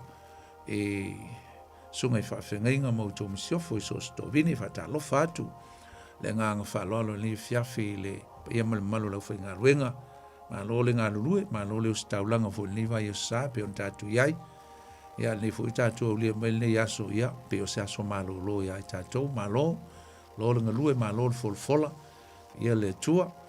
Whatalo whatu le fiafi le pe ia lau whainga ruenga.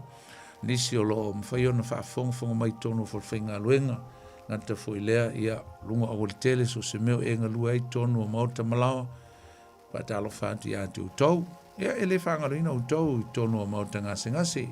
Ngata fo i lea tonu o pui whatalo wha i atu utou ni fiafi e le swafo i sul tātou li i mol tātou whaola. Patalo whātu le mamalu le tunu o lo whapenauna no nofo mau i so se tulu ingole. Maengo tulu ingole neila langi tātou te iai. Whea lava sea tunu o lo e au mo wai mai no whai whatalo whātu i atu e mlo a inga nei fiafi le swafo Yesu. E whatalo whātu fo inisi o lo whapenao na asia si mai le ayo au kilani o lo mātou. No nofo maa mo wai au kilani nei whatalo whātu. Pea whai o e asia si mai nei ayo au kilani. Ia o ni asia singa foi mani mawhitanga. Ia whapenao lama o na tātou mafuta foi ma asia si mai tono si o mātou tunu ia. E si o mātou ai o kilani. Ia, e vonisi o malanga maase si mai si o tātou tunu pele o Samoa. Patalo whātu i atu tōlu ni fiafi le swafo Yesu. Malanga mai Australia, Amerika po whea lava se mea. Olo e malanga mai ai. Patalo whātu pe a whai o e mwhaafonga mai ni fiafi. Ia, e le whangaluina foi ia nisi o lo whapenao na mafuta mai ni fiafi o stemi mo mua nei. Olo o mafuta mai ai mwhaalongolongo le tātou Paul Klame. Wata lofa whaapitoa atu i atu utou. Nei fiafi le swaf pelo Yesu. Lo tātou li whaola. Ia tātou mafuta m tātou eva i le upo le tua. Awa telu ese. Awa fo te peina lau telefoni pe telu ese sisi mea tātou mafuta. Ma awa fo ese tātou whaamnianga le fiafi ia. Tātou manuia whatasi ai. So iwi ia lava le tua ilo nanga le lei. Ia, wata alofa foi a sau le fiafi o mga lua tu le fiafi ma sau, ia le tua.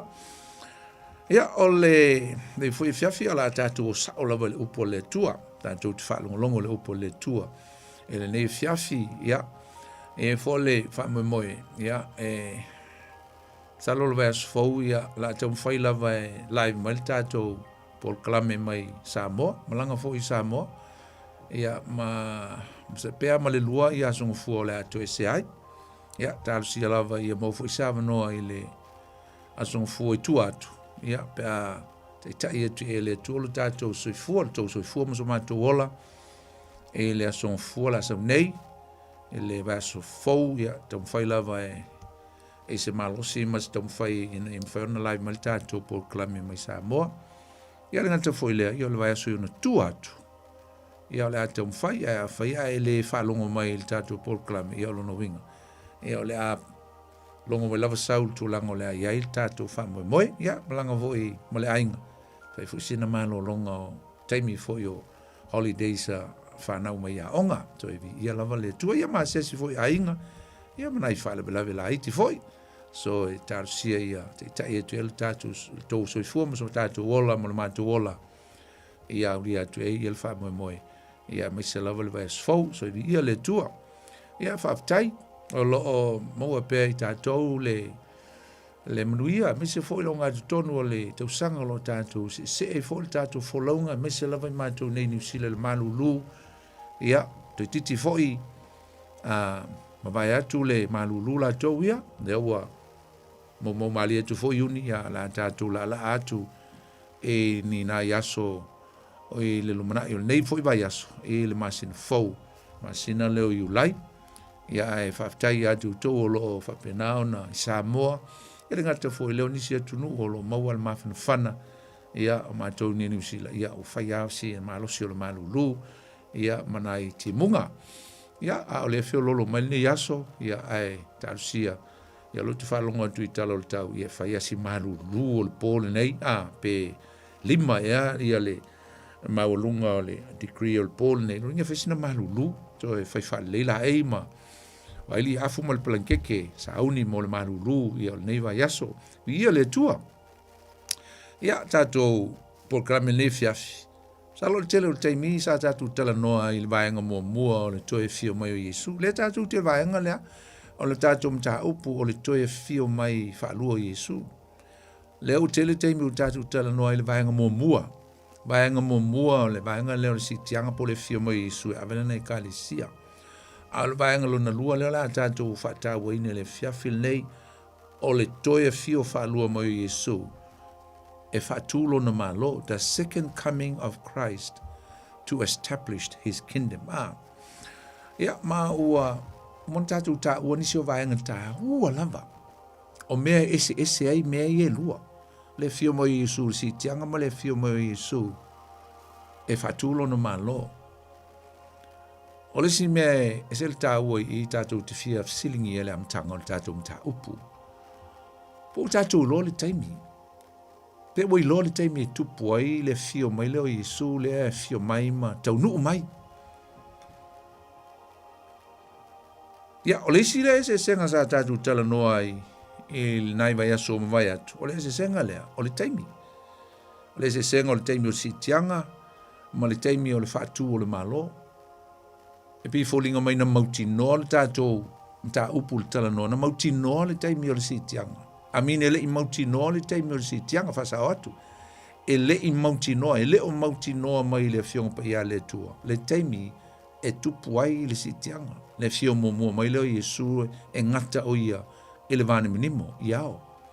A le vaenga le tātou te tala noa i le pōle nei, i le fio mai Yesu matu vai le maunga olive. E pi fōringa mai o mauti noa. E mauti noa mai i le fionga pa ia le tua. Wa a tātou feita wina loa ia tausanga i e fitu o poponga. Poponga mamafa. I o le whai unga. Iwi ai laina le loa le leile aso o le whai unga o le fitu tausanga. A o le wa i se ata. O le wa i se idea o le vai temi tonu po o le temi e fio mai e Yesu. It's around the conclusion of the 7 years of tribulation. O le whai unga. Paulanga le mele tātou te lo le teimi mauti no le whai unga. Ai lo iloa po le ale teimi lo lumana i a matai na fitu tausanga. Tātou te leo mauti noa la i le mele na. Po a whea i le lumana i. Paule mele u tātou mauti noa o le whai unga o le fitu tausanga i le lumana i. O le fitu tausanga leo le vai o Samu le muli. O le polkalame le tua malona nuo Israel. Na. Winga la le fai unga le fitu tausanga o popo. Ngā le a fio mai e Yesu ma tu vai o ye le maunga o livi. Ma o lona to e fio mai lea o le ava ai e mata uma. Tatu tā ua i nai vai aso mai atu. O le fio mai Yesu si tianga e le iloa e mata uma na o mata o le aupa ia. E iloa e mata o le aupa ia la tu te iloa si tianga la tu te iloa. Iloa atu Yesu. Ma fu e le iloa isi tangata o le ale o si tianga. Po feo i tangata ia o le o iai fatasi mai la tau le taimi fa fo se i o na vesena. Le na? O le to e fio mai la o Yesu. O ia ave se ina antulana e kalesia po lau paia. Ei loa. Ei loa. E le iloa le taimi. Ai loa e mata. O tangata o le au paia.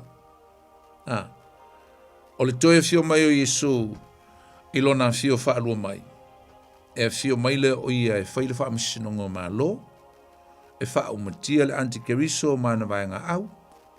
Wha ola Israelu. Mulmuliane. Wha tū lona ma lo i le lo langinei mo le afe te usanga. Lea e wha ingoa mai le tuspa ia le tusi whalinga. O le afe te usanga lo mele niuma. O le ma lo le tua. E wha tāua ia la i le vaenga lea i le toe fio mo i Yesu. Ma tū vai le maunga olivi. Le whalinga lona mtau pe sfuma le iwa le whai po sutasi o le sfuma le ono. Ina lea e wha mtala mai ele tāu tele. O le taua le a maketo e a matai le tū vai o Yesu. Tū vai o Yesu, no tū vai o Yesu, whai loma le taua.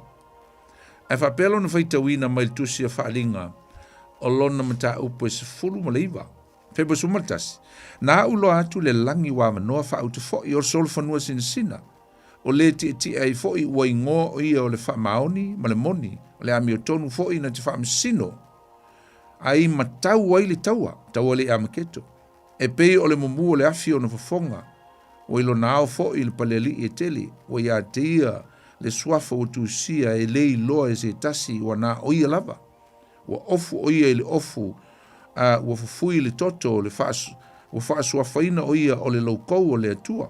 O au fo i o au fo i le langi wa muli muli atu ia te ia po lau pa ia leo le alatu toi o ifo. Ka mai wa ilunga o la tau sol funua sina. Wa ofu la tau i vavae si sina ma le mama. Wa alua tu fo i le pelu ma ai ma ilona fafonga. Na ia tei ai fo i ia nuu. A wa pule fo o ia te la tau le toto au a mea. E soli ai e ia soli ngā mine o le toa sā mamafa o le tua. E ona le malosi o malama, suma le ono. Wa ia te ia fo le swafa o tu sia ilona ofu. Ilona ofu molona mauna vai. O le tupu o tupu. A tangia mai ai leo le a mata ona. Fou le fatuina o le malo. Wa ilo o ia. Wa ofu o ia i le ofu vai. Fa mai ua tu sia i ona ofu. Pa mai o le tupu o tupu, ma le alii o lii. No ingo le tupu leo tupu le alii o lii. He's a king of kings, lord of lords, o ia lea. O le ai e whatuina le malo. A le fa mei ti e mai o ia i le solo fanua sina. Ia one i whawhewhilo ina le solo fanua lea. Ma le solo fanua fo i lea e na sauli te talaina o wha mau whailonga. Ele mta upu ono tu se whalinga na ele mta upu mua. Mta upu ono le whai upu mua. Tau lava le tolu. O lo wha mtala mai e lisi solo fanua sina e sau e foi. Ia le li. Ia po le alo li. Ai leo Yesu le na e sau le solo fanua na. O le sau na po le whaalia mai le na. O le antikeriso. O le asau o ia e pei fo ia o se sau ase keriso. E sau ia e leo Yesu, e leo le keriso, o le antikeriso, o le manufe ai. E whaalia mai, e le te talaina o le wha mau whaelonga mua. O wha mau whaelonga e fitu na e amata mai ai e le mta au pui ono. Ia, a fuala i le wha solonga o le pol kalame le tua, usum tu wha whine pe on tātou talanoina. Inai vai aso o vai atu nei le si tianga. Le lau ma vai le si tianga o nei loa lea. O le antikeriso ma a mata i loa. Le fitu tausanga o pupuanga. Pupuanga ma mafa. O le teimi o pupuanga o Iakopo. Ia po le vai aso sa lona fitu fulu.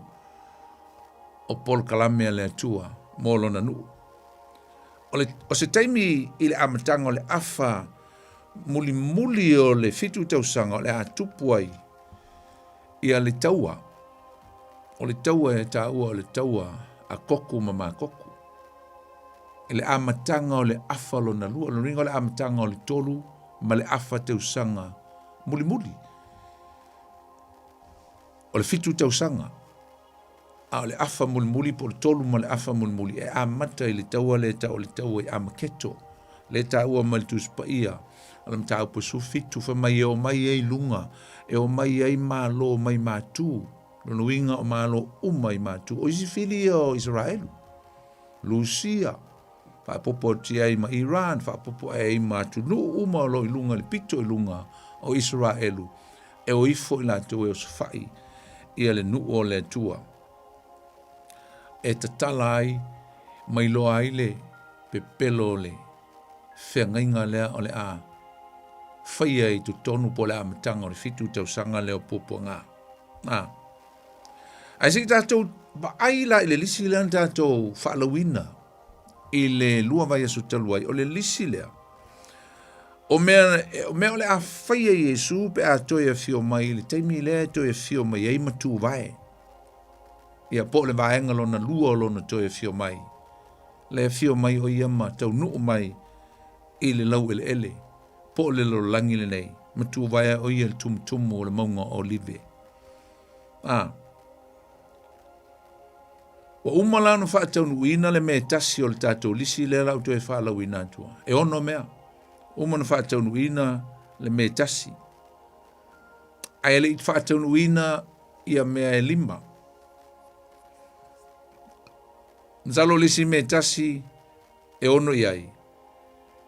Wa uma no fa tau nuina se tasi o vaenga. A lisi vaenga atoa e le i fa tau nuina. O le mea mua leo te whae tuai, o le mea tau ole. Whaatau nuu o valo anga. Pe whaatau nuu ia perofetanga o le tuspa ia. Mea mua le na e fio mai Yesu. E whaatau nuu ia pe whailoa mai. O ia lea e fulfill ina. E whaatau nuu ina umai. Valo anga e tusa o mea yaso a muli.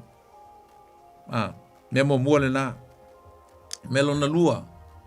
A fio mai o ia mo lana e kālesia. Tātou te le toi whaatawa ina la le melo na lua lea wa le umo no whai atu. Wa umo no whaatau nu ina le me tasi o le lisi lea. O le fio mai o Yesu e ave lana e kālesia. I le si itianga. Po le vaianga mo mua le wa umo tātou tala noa i vai aso e lua mwai atu. Ringa la tātou te le toi tala no ina la le tasi lea. Awa umana. Tuso le tātou te manatu. Wa uma na whaatau nuina. O le a whaatau nuina Yesu le mea nai se teimi le luma nai atu. A le tātou te tala noa e pia fōlinga mai ia. Le lau ma vai atu si tianga. Pia seata. Le uma vai atu le whaatau nuina Yesu wa avela nei kālesia. I le vaenga mua. Le fio mai o ia. Mangata i le vani munimo. Ma watula nei kālesia ma ave i le langi. Ai toi lima la mea ia. E la vea ila male me mo mua le na ufai atuai. Wa umo na whaatau nua Yesu isi mea. Ai le i whaatau nua ina Yesu le tele o valo anga. Le silana mea le ina mafua na sau Yesu lan saulo na lua ya. Sau whaatau nua. Wha uma. Pol kalame lon tama. Fulfill valo anga. Lua. Fio mai Yesu mo Israelu. Ia po le melon tolu na. Ma le umon tatu te le tuital no le melon na lua. Le kalesia. Ma uma. Melon tolu le umon ufato Israelu. Le sina reason. E ala ina sau Yesu. Le sina mafuanga e sau Yesu. E toi sau Yesu mo Israelu. Umon tatu tala ina uma meia. Tatu ufa marmala maina atili. O le si mea po le melon fa. E fio mai Yesu. E wha uma ona fili. Wha uma le fili. Ningata o fili o Israelu, o fili o le atua, ai mise lava satani. Satani po le kālako le sio na ingoa, ti Apollo, la vea i malana vaenga e tō lua le tō tōru e la tō tas tōru lepa ia. Manu fe ai, ia po le antikiriso fo le sio na ingoa. Ma le perfeta pelo. Ia mo le sifi o ai, satani. Fili uma ia, e fio mai Yesu e wha uma. Ringa uma lo laulia, uma lo le koe mo seang sala e lalang. Because as long as Satan is living and exists, sin will always be in the world. Ai le ai lo sakang. Le koe e fo ima seang sala. La na ole malo ke riso. Ia matangata e no nofo ai. Ole au pa ia. Ia iwi leo la iei pe lava tangata im whion toi ono wha so soina. Ai umatatu tala no ai. I le teimi ole malo o ke riso. Lesi mea fio mai isu e whatau nuu i lana sau lea sau matu vae ma nofo ai. Ole a, whaile whaamsinonga. Whaile whaamsinonga i lalo nei. Whaamsinonga ai, whaamsinonga o malo. Whaamsinonga o malo. Ia ma whai muli e lole ma whaamsinonga muli, whaamsinonga i lana fua sina. O le nofo ali i o le atua. Ia, ma le mea muli. E lima i ei mea i e li whatau nuina. Le aleina ma fuonto e fio mai isu. O le whatu o lona malo. Whatu ina loa lona malo. Ta rut fital no la i li ta ua tele o le memo mua.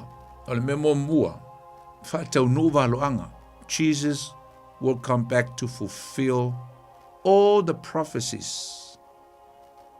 All the prophecies. O perfetanga uma lava o valo anga uma. E fio mai Yesu e wha uma le lei. O lona wha taunu wina. E wha taunu uma ia Yesu. Valo anga uma. Wha mai ta ni elu lona mata upo e fitu. A lona whai po sumal tolu e o sumal whaifa pelo na whai ta wina. Na owi loi wha linga i le po wha au te foi ua fio mai iao o le langi. O le e pei o le atali o le tangata. Ua o foi o ia i le ua mai ana mua o naso. Ua la tau momoli i a te i ona luma. Ua foi na atu foi i a te i le malo. Ina ia au auna i a te i o nuu uma. Matu nuu mangangana ese. O lana pule o le pule wha vavaulea. E le mawai atu ia o lona malo foi e le wha umatia e tu mau e wha vavau. O le silea valo anga, o le silea perfetanga. One of the main prophecies in the Bible regarding the return, regarding Jesus, that he will fulfill these prophecies regarding the kingdom of God in the future. Le silea valo anga. Pe se valo anga o se whau unga, o le whau uino Yesu, wha mai e luatu ia, e vatu ia i luma o le mai ana mua po lontama. Whau, tu ina atu ai, o le tupu o tupu, o ia o le avatu ia le pule o le malo, e pule o ia i nu uma, o le valo anga i le toia fio mai o Yesu, e whatu lona malo, ai le tupu. Not yet. Whātau nuu e Yesu valoanga. O isi mea tātou te vāvaianga i aile, tā ua tele o le toi whio mai Yesu sum tu whawhine. O le whātau nuina lea Yesu o whengainga. E i le whengainga lea tua, mana au auna le whengainga tuai. Whengainga lea tua ma Noa, whengainga lea tua ma Abramo, whengainga lea tua ma Mose, whengainga lea tua ma Tavita, whengainga lea tua ma le tangata, me te ore whengainga fou.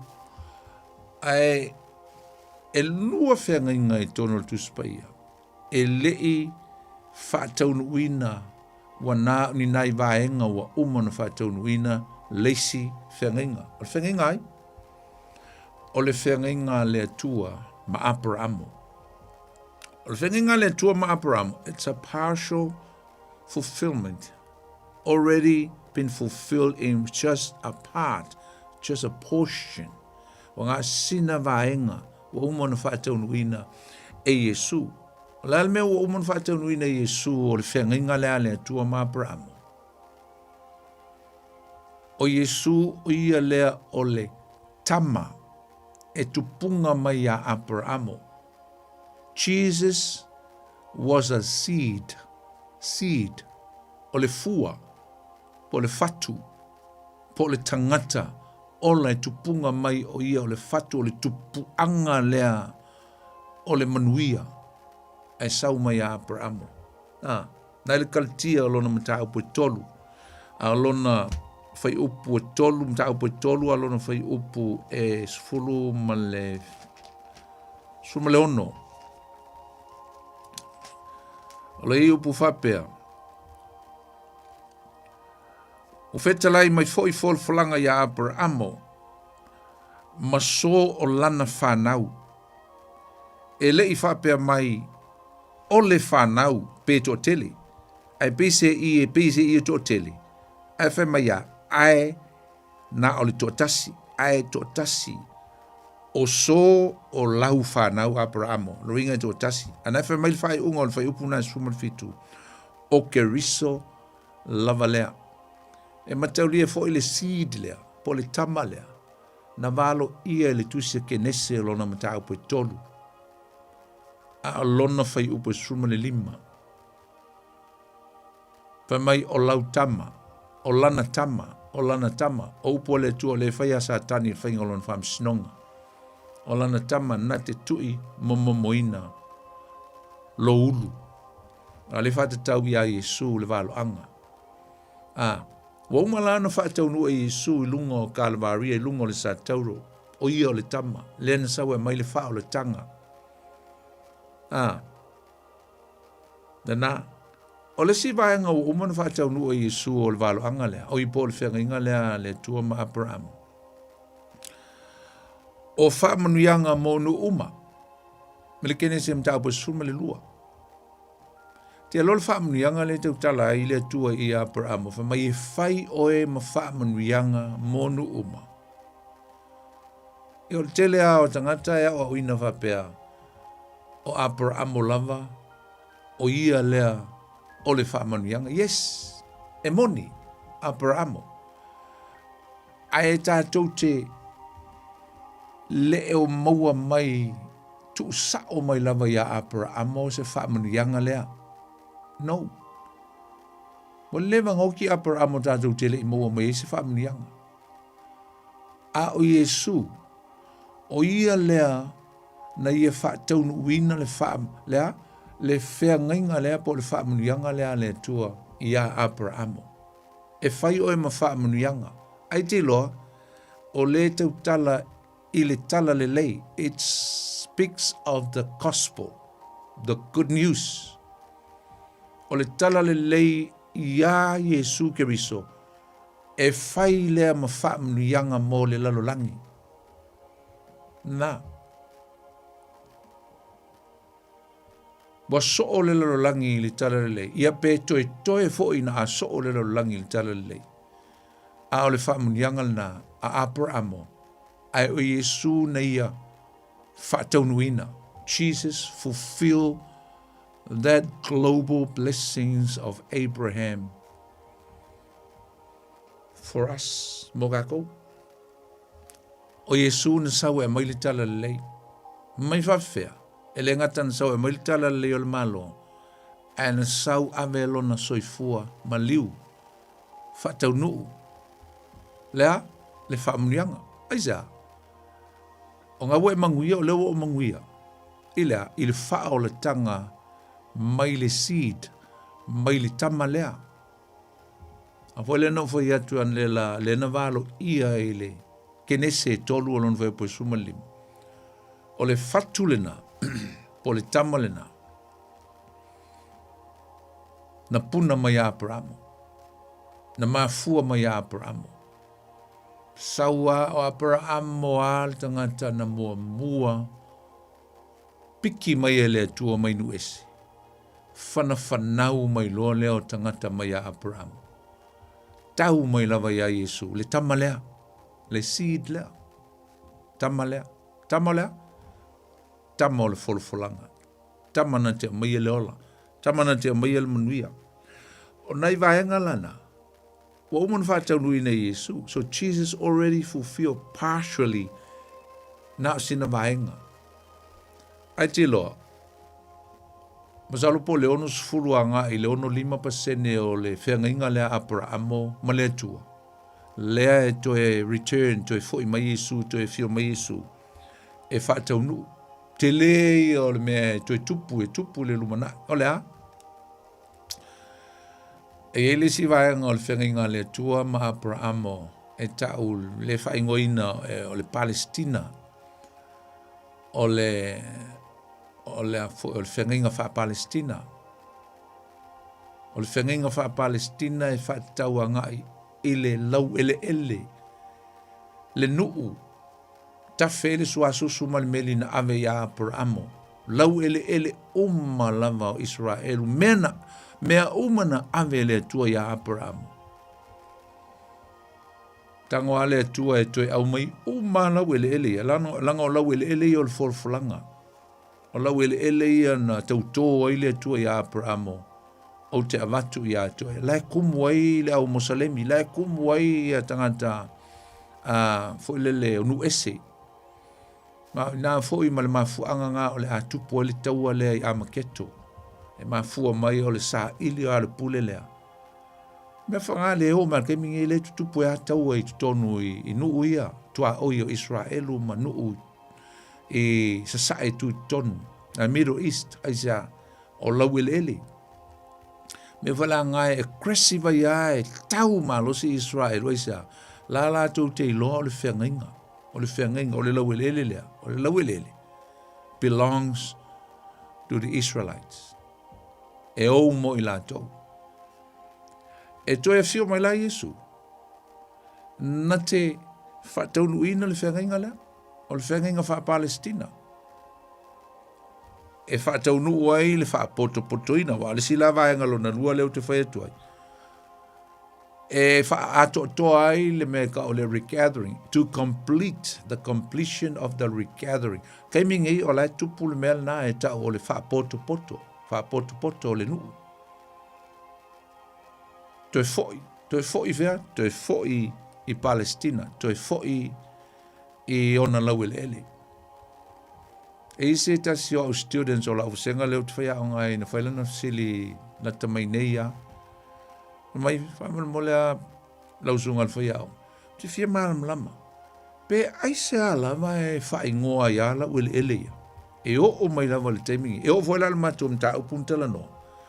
E sawa notes o le lau ele o Palestina. E sawa notes o le aonga Palestina. O le nua Palestina. Pi kau le mau ali nui le ngo Israel. E sawa Palestina. O maps. O mo whafanua na matu utala nui le po. E whai ngoa mai o Palestina. Tau whatu lea. E alanga fo I afe valu se lau onus fulu malfitu. Tau sanga. Nga o ese ai le nu o le atua. Mai le ti a fitu se fulu. Na o ese ai le nu o le atua wa. Susunu le ai, ta lepe le malu e tito. Tai au Roma. Ma whata ape le nu. O le almena tupu. O le afe varu se lau mon tupu tau sanga. E leo se mea le titi. O le mutua tele au ngā tau sanga nga. O leo koe se pule a Israelu to. Le se alfa msnonga na le atua. It was God's judgment against Israel. Why? Because they reject Jesus. Wala tu te eina Yesu. Nana sasa yele tu e se sasa e makua ma ingia. Pa ta ape ai o man kemingi o la ele uma. La vai ka ape. Ala ua foi. Ala ua regather. Ua koe wha poto ina. Te foi. File mu. Fai mali, ala lava foi, aisa, e te tauna toi foi uma tangata Israel. Mole toi a fio mai o Yesu. E wha taunu ina lea, Palestinian Covenant. Whengainga wha Palestina lea, o le lau lele, e whai ele maa lo, e no futupu a Yesu mai siona, I te tono Jerusalema. Le lau lele lea. Fa poto la le ai. Fa poto ino ai. Fa poto ino le fa na fa le nganga Abrahamo po le au filfilia o nu tupu o staulanga o le nu filfilia e pe on famela apostolo Petero. Ai tangata o le atu e foi uma mo le taimi lea, la le taimi. Le taimi e fa auru fale ai le malo o ta pena masauni e keriso. Le malo. The kingdom. To e whaatasi o mai e le ngata o le nuu o Israel. A ua whiwhilo ia tua I fo I manu ese. Wa atu I manu ese le malo lea. Le malo lea o lea expect. E to tele tanga to le malo lea o le ato e o ifo mai le langi. Le aupa ia. Or shall I say, the majority will be Gentiles. Tangata nu ese. O le a, o le sitianga. Ai to e o ifo mai Yesu Keriso. Mo le malo lea. Fo ilo Israelu Jerusalem. Sau Yesu o le tupu. Ai o atu ai fo ima. Mai, manu ese. Nanga ngai nai tu se Roma lon tau sumal tasi. Lea, le ata o le whaataunuina o le whenginga lea le tua ma Abrahamo. O le olive na tipi e seina o lalan ona lala. Ai to e wha pipi ina. Ai wha pipi mai. Ai uo mai ai maisi lala. O lala fau, oi lala fau ngā onu ese. Fa mai o lala wa olive ai tātou I le sua o le olive po le whengainga le tua ma Abrahamo I le whaapoto putoina lea. Maua I le awa noa o le olive vao ka kongu ese I le olive le lei o Israel. Malona malo ua iai whatasi ona o le alofa tu no le tua ua maua whatasi ai matangata onu ese. O le si whengainga tā ua e whio mai Yesu e whatau nuu usum tu whawhene. O le whengainga tā vita ma le atua. E meka o le Davidic covenant. O le whengainga le atua ma tā vita e whaautu I le malo no whali. Whali e whawau. Nai le lua le Samuelu e fitu lono whai upo sfuru ma leono. O le il whai taunga whapea o te whaatu ma wina lou ainga, ma lo e whaavavau I o uluma, ma e mausali lo nofo ali e whaavavau. E msala e whaitau I ngā mtau pungai pi o le tala noa le atua I ata vita e winga I a Solomona. A uana o se whaatau nuina lata mai a Solomona o le ala I e whaia le malo, ma whaamanuia I a le atua I le malo o Solomona. Pe a o ti tavita. Ai leu tātou lo Solomona. O se tupu na matua fuli tua lava I le atua. Ai liu atu I atua ana vā mana palake. Ele to tele o nei fine whapaupau na vanga iai le loto o Solomona. Lawinga. Ile tali o le name. Ele o Solomona. Le ai whatau iai le mea moni o le winga o le balo anga lea. E leo whaatau ia Solomona. E moni o Solomona le whai ana sina whaatau nui na pu lava. Solomona na te whai le whale, Solomona o le au whaamanu ia ile tua lana no whainga. But after all, Solomon turned his back to God. A o ile whaatau ia nei mea antoa, e whaatau ia Yesu. Wa tupu lale no whaali ile whaavavau, wa tupu le mano lea, ele ai, ele tupu. Ele tupu. Te longa e to e fio mai Yesu, ona fato a tupu lo leo le malo leo. O le fau, lilo ale malo ke riso le teimil ne, lalo ingo lo wamtalang. O le wo ye yona tangata pa ia, I lea lotu, so o le lalangi, o la ye tuton, la ye kukongu, peanga o whai atu mao, lapata I atu, I le ai, e le o se loku siko, kasi po se whaala putonga wha apitoa e sau I Yesu, e to e watu, to e sitia, le ai. Le ai ma se mea wha apena, o sau tuspa ia, o wha apitoa se ingo, se lotu po se wha putonga. Le ai, it's a no. So fio mai Yesu mo lana aupa ia. His saints, the body of Christ, the invisible body at the moment, o le tino wha lilo e leo iloa e mata, a o tangata, o lo ola, I se olanga, sauni, tā pena, mama, matau. E se la le tā ua. Lolo minga, mea ngai taun tātou lo mo mua. E alanto e fio mai Yesu lo na fio mai lea matu vai masau lau lele nei. E whaatau nuu. Le tele o folanga ma meo valo anga. Tātou tele o atu isi tusi, tātou tele o whaitauina le tusi sa kālia, tātou tele o whaitauina i o elu, tātou tele o whaitauina isi tusi o lo valo i ai. Le fio mai leo Yesu. Lonuinga, e fulfill all my nei prophecies, nei valo anga. E whaatau nuu o Yesu. Wa uma isi, wa uma whaatau nuu o Yesu isi vaenga lo na fio mai ele tino, whanau mai a Maria, whaatau nuu me uma, a ele whaatau nuu ina le tele ma le ano no ai o isi vaenga. Misi leo le melo na lua o le tato lisi, fio mai Yesu le kalesia, leo uma, tatal no ai, uma na versi tianga. Alesi me fio mai Yesu melon tol. E fio mai Yesu mo Israel. E fio mai Yesu whaapitoa mo Israel. Le whao le tanga leng tatu tal noai. Romas fulmaltasi. Whai upo e lusuma le lima o lusuma le fitu. Wha mai a. E fio mai Yesu e toe whaatau nuu ma toe whaia. Whaau le whengainga, ne whengainga. Mai lusuma lima. Awale au soe, au teloto ne au tō lole nei me lilo. Whamai e lilo, it's mystery. Ina nei au tō fia popoto. Le whamai e paulo ya tātou, nu ese. Awani o tātou fia popoto e le olive.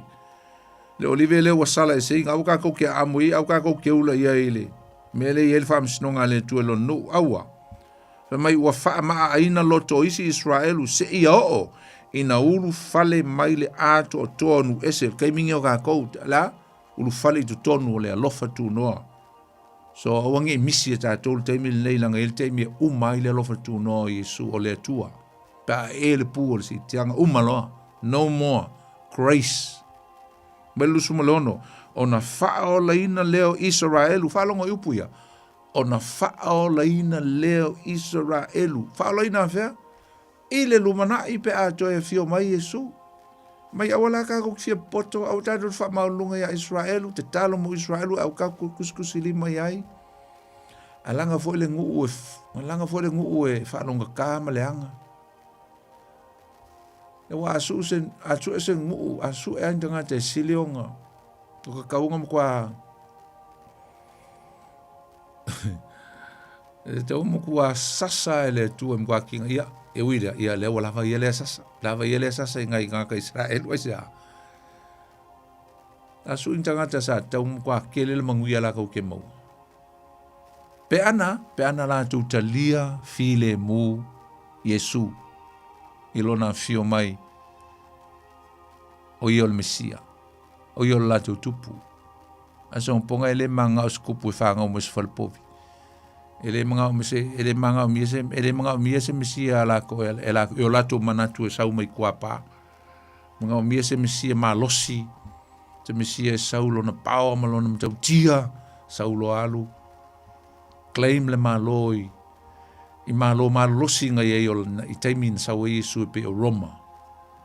Ia ai Sifi lola tom ko fail la to malo me ko fotai to re-established ngai saule la to sili ngai le mta upu mo tu se ngaluenga ole we to fo me Yesu e to fa fotai le malo Israel me Yesu le ai se ke ko sili ko sili mai po fe ko ke o avela tala le a ko sili mai nga malo ke ri sa fa ngi malo fa military ke ri sa kaus kin kaua au so faola o to faola vakul faoltanga faola mai o to nganga mai le langa maleng sala so you're asking a wrong question ask me regarding the gospel the good news that I'm about to commission you lela o fayaku ya ke ko le me ko ko faya me yo Jerusalem me fatali le manna a mo lo le manna le ko wolo e fail melna priority me mo mua ngai kaunko whaiola tā lai le tala le leo le malo. Yo o mal temi nei That should be the mandate that we should carry. And the commission. Ma le whatonunga, ka go ki o e whai. Le ngā luenga po le whina ngalo le tua. E se la le tāua. Nau tāua lea. E lua amen sau le asau Yesu e whai. E le taua le amaketo. La veai nganga. La veai i o la to wola le tino. To save and to deliver. O man kako ka ua mena e lua. Whaoleina mai lea. Ki liva mai i nuu ia o lea o mai e whaomutia Yerusalema. Ki liva mai ai. O lea le si mea le mai tu spaia. Whaola o la tuanganga. To save their souls. Aisa, o le ali liu. Salamoloa. Aisa, le vai akun kau kia o le melen whai Yesu. Le la vea i o la tau. Le liu loa le se si mea tu e mwhainto e la tu e whai o lea. Na o le salamoloa. Matalia loa Yesu. I o la tu loto. Ringa la sau Yesu. E whaile mele la. Sau mo Israel. Sau whaasao. Sau whaola. E ufa dinga lea tato. E ele vai aso salo na fitse furu. Vai aso salo na fitse furu. Lea e tupu i luma mai o le teimi e to e fio mai e Yesu. E se le tāu a tele o le vai aso sale na. Talo tātou tāu so o le vai aso sale na. O le vai aso salo na fitse furu. Aisea. E to e fo i ale atua e faa umala na pol kalame ma Israel. Ono se fulu ma le iwa vai aso saia ua uma. Te i ale ua iei le intervention na le atua po ua oso mai le atua le valea. Ai tuto e le vai aso saia tasi, ua le vai aso saia tasi, e fitu tau sangalo na umi. Ua uma la le ono sfuru ma le iwa. Uinga e ono sfuru ma le iwa wha atele le fitu. Ua uma vai e sai ono sfuru ma le iwa. O le atoanga o tausanga o le umilea. Wha se lau varsu ma le tolu. Taimi le na fola i e le atua. E ta pena ai Israelu. Mo le fio mai o le misia. Ina ua uma na wha e le ta whenga. Ave lo le polo a inga, me ko le decree, ave le decree po le folfolanga po le polo a inga mai a areta seta, le teimio ne mia. Ina ia toe fausia Jerusalem. Mata penalo, masau niuni, ile teimi, e toe fio mai ai, lo o to misia. A mata mai e ina, ile tausanga, apo le lima fa. Ia lima fa PC. Te mi tonu lava o Nehemia. Te mi tonu ale na alwai Nehemia wa o Nehemia le na amateina le mea na ole toe fausia o le aai o Jerusalema. A mata mai e na. Ia le fitu se fulu o vai o saia na valo ia e tanielu le mtaupo e fitu. Sau wa lea ngai sau e le valo angalna. Te ia lea ua Ono no fom fasioti lo la to misia. No fai loa le misia le vai aso ale na. Manga sa we al val anga nga le ste mi tatu fai tawai. Tanielu fitu. Mai a le vai aso sa. E tasi. Ma le vai aso sa. E ono se fulu ma le lua. No inga wono iwa. Fa mai ona o la to fasiotia leo le Mesia. Mataulia foi la, and they will kill the Christ, the Messiah. Mataulia foi la lena faahali le Mesia ia Israelu. I le aso sa o le laupama. A o le aso, vai aso tonu alena. O le ano no foi matoi fasioti lo la to Mesia. Ke ia le ua. Umairo inga. Le pol kalame le tua. Mo Israel. Ai liliu mai lo le tua. Inu ese. O le ua whaia Yesu le whaoltanga. Wa mai le alofa tu no le tua. I tangata onu ese. Aisa. E fōringa mai o lea ua. Moi loa lava e le tua le condition po le tūlanga. o lona nu. E la tu te le tali aina lava Yesu. O se la tu Mesia. Ta au filo inga ele tu e tusa male valo anga lea. Ta nielu e fitu. Ta au filo ele tua. Ai liu mai lo le tua ta pena le lofa tu noa. Le na mata mai ili sa tauro Yesu ke viso. Ai te tala mai le mawhai ona maua le tangata ina ua a fio mai le nganga pa ia i le aso le Pentekoso. Ili tau sanga lava le tasi. A fio Yesu le langi a o lea lava e o mai lava le teimi le nei le teimi lea monu ese. O le teimi e taua o le teimi o le alofa tu noa o le atua. O te whai ngoina e au ia le teimi leo le alofa tu noa. O le teimi o tato nu ese. E lo te tonu o le alofa tu noa. E le whapitoa mo Israel. Aisa, te e Israelu Yesu. Le liu mai lo le tua whai le alofa tu noa monu ese. But the good thing is that so many, probably 2 or 3% of Israel, ngaka Israel, wa lea o la tō maua, o li liu masala mō matalia Yesu, la tō maua le wha o le tanga, la tō maua le mea alofa lea na mai mō tātou, o le alofa tū noa, mai le nganga pa ia o le mea alofa, mea na whorfolaina, e maua e tangata uma. Amen. E o mai lava le taimine. O le alava e taatia le vai Yesu sa le tasi. One more. One more week. Ko e kasi ale vai Yesu sa. Ia por fitu tau sanga. Tasi le vai aso e fitu aso le vai aso.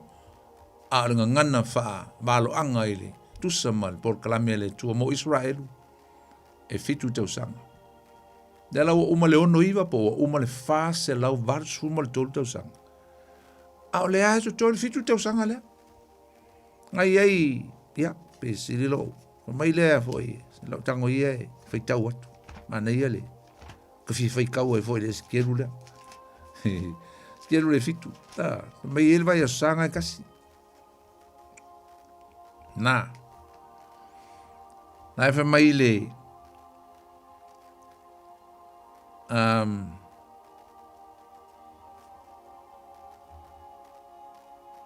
Tanielu e fitu. Ja, na.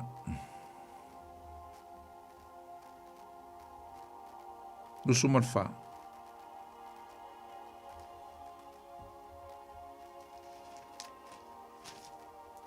Sai mai.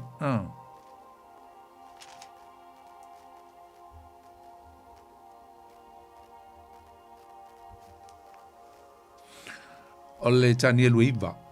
Tanielu iva e fa pelon feitawina. Ua atofa ina vai e so sa e fitu nga fulu. Molo nu. Fitu se fulu vai e so sa pe fase lau wiva se fulu tau sanga ia na finangalo le atua e tuu ia Israelu. Ta pena molo to Mesia. Le asaul Mesia tusa mavalo anga. Tusa male. Male mea wa o atofa ina ma ufofoina, wa lava nga sasa. O mga sasa o toi Papelonia, o mga sasa o toi fea i Asuria, a o lea a faile, le mele lei mo tau, o lea, la lakul kou kupu, la lakul kou Mesia. So mai wa atofa ina le, fitu se fulu vai e so sa, o lona nu, male ai pa ia, fa mai e fa mau ai, le soli tu la fono, ma fa o mai so tu la fono, ma fa i o yang sala. E fai e fo ile tong yola mo ang sala. O ingo le valo anga o mal te mi sa o Yesu, sa o ta pena. Ma fa o ina mai ai le mi o tonu e fa mabau. Ma fa mau fa ilunga ina.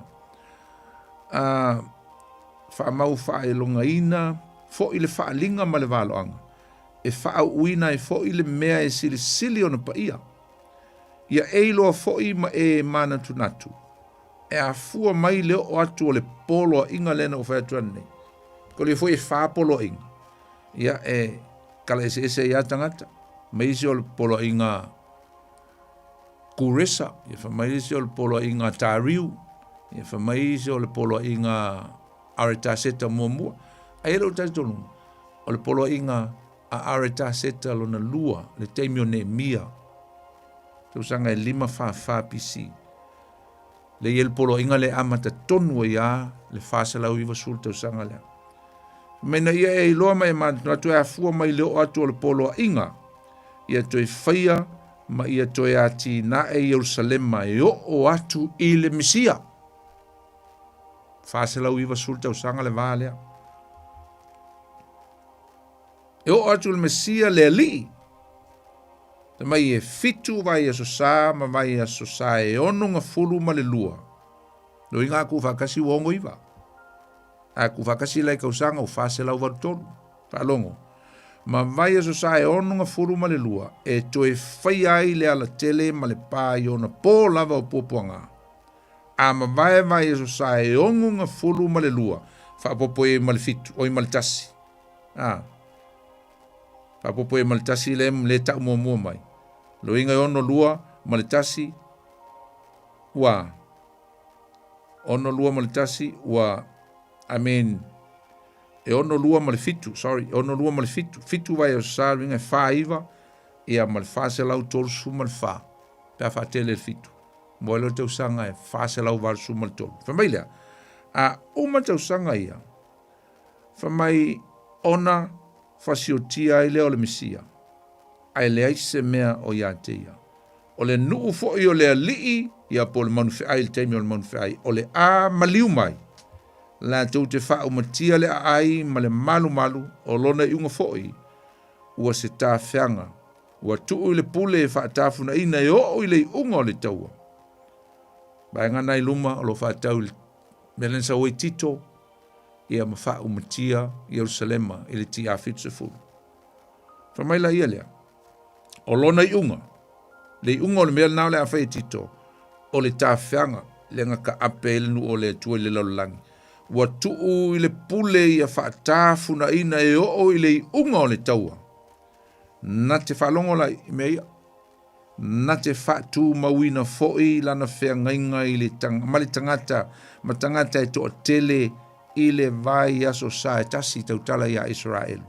Vai aso saetasi po le fitu tau sanga le ele i o te lumnai. Whamai o le vai luanga le mufo i o le vai eso salea po le o ngā tonu o le fitu tau sanga. Ia po le umal koru ma le afa tau sanga. Na te whaangata ai le taulanga. A toa ma le mea e fua i fua ina mai. E iei fo i le tu o le malu mea ino si e whaatafuna inai. Si ia o i le unga o le mea ua tu pule ai. Ma ua whaao i le na te whaatafuna ina. Tautala i le lumana i le teimi sau ai le antikeriso. Ma whai le sawa, ma le pule sawa. E le o ngā tutonu. O le fitu tau sanga leo pōpuanga. Ia po le mawaya o le toru ma le afa tau sanga, o le afa tonu leo. Lea nau whai atu ai. E o mai ai maa lo mai lunga. O na tupu lo leo le taua mua lea. A koku ma koku. E mana o ina ia. Fasiotia Israelu. Ia ave sea Israelu. Aele i toia fio mai lea. O Yesu e pe o na tātou tala noai. O le na, no nuinga la lea ua. Tau mi umil teimi tātou tala noai. Vaenga leo ngai tā ua foi. Tā ua foi le vaenga leo tātou tala noai. A leo la tātou se e atu la i le melo na whā. O le melo na whā. O fili. E fio mai Yesu e wha umutia fili. Wha umutia. Wha umutia lea mio leanga. Fili o lea tua. To defeat evil. Enemies. Antikeriso, perofeta pepelo, satani, le kaalako, na e tau nuu mai a Yesu. O mele pe atu e fio mai Yesu, il meanga e fio mai Yesu. E kaungu mai Yesu le amaka le kaua. Ngon kuwai a Yesu, aluatu le Golden Gate, po le whaite toa i sa saeanga i tonu Yerusalema, le lopo le ase vainga, le apo le ase meo le a iai le na vainga le teimi o le a fito e fio mai Yesu. Ia, ai amata le taua, ngongo ma, ta pena lo mo le taua i amaketo e wha umutia e on fili o Israelu. Na ile Revelation 19 le o monta tu feita wina. Mai ole a fa poto ai malo uma lo langi fa sanga tau atu ia Yerusalema. Ai Sakaria sulfa fa upelua. Awa o te fa poto ina no uma i tau ma Yerusalema. Ea ele ai betea foi fale. Ona fio atu leo Yehova e tau ma ia no uma. Fio atu Yesu ili tau ale amaketo. Malana, ma ia lavea ina Israelu, faola, lavea ai, ma faola ai, ia ila tau. Fai ube lus fulu lam ta upo sumaleiva tusia faalinga. Olo ta ua mai eile fa umatia Yesu o le antikeriso ma le perfecto pepelo. Fa mai ona pu ea lea o le manufi ai ma le perfecto pepelo. Le na faia failonga i ona luma. O mea ia na faase se ina ai, e ia o e ua iai le failonga le manufi ai. Ma e na ifo i lona whaatangata, fa mai ua lafo la ina ila ua ili le paafi, ua muai ili te yo. E si le mesa ui Yesu sa ue pingi la uli ia, o ila uli ia. Leo ambo atu Yesu lan whaasolonga i whea, ili tolu tasi le pa ia. O le kālako po satani, a iei malana vaianga i tolua, o ai. Antikeriso, ma le perfecta pelo. E fia fai fo laga u konu kasi. Pe o tolu tasi le atua o le tamā, le alo, le nganga pa ia. A le ala u pingin ko olua, le ala sa ui fai upu lea, o le ala u pingin ko olua, pe nga ave ei, nga ave i le afi e whaavavau. E le o seoli, ai fe mai o le pafi. Seoli sinka mai afi a le afi lea, whaasalanga e whaavavau. Fe mai e leise me whaamate ai. Watu lea nga i le whae unga, fe mai e le taimi o le asauni Yesu mo lana malo le afi te usanga. Na te sai ai satani. Na te sai ai le sifi. Le sifi. La te ufata maa. Ai satani. Na ili whalinga i lus fulu fe mua e o le tolu. Ngai ele mai o le a ele amtanga o le millennium o le aia lokaina. Pe sai a ia satani matuu i fea. Matuu i seoli. Tula i se oli le afi le mwhaion to e vese mai ai. Lokai na ile i se oli. Mo le afi tausanga. Ai ole whai ungo le millenniuma. Whai ungo le afi tausanga o le nofo i ngā tupu i Yesu malona malo. Ole atu e te tala mai eila le lira o satani. La ia sau mai to e whaase se ina tangata e to tele ole ai ei tu tonu o le malo ke riso. O tangata ia na whaatuatua, o tangata ia sa lato au auna ia Yesu le afi tausanga lea, ua mātutua, e mawhaifo na whioti e sa olai ola i lato i o lato tino angasala. Tangata vui e na sao le whaamisinonga i lalo nei. Tangata ele i ori si tianga o tangata, e ei tangata whapena, e le malo. E masalo e mamau le mea e au auna me ia Yesu ke riso le whaingo le malo. Ai asau satani, e mawhai ona to e whao so ina e satani. Ia tangata ia.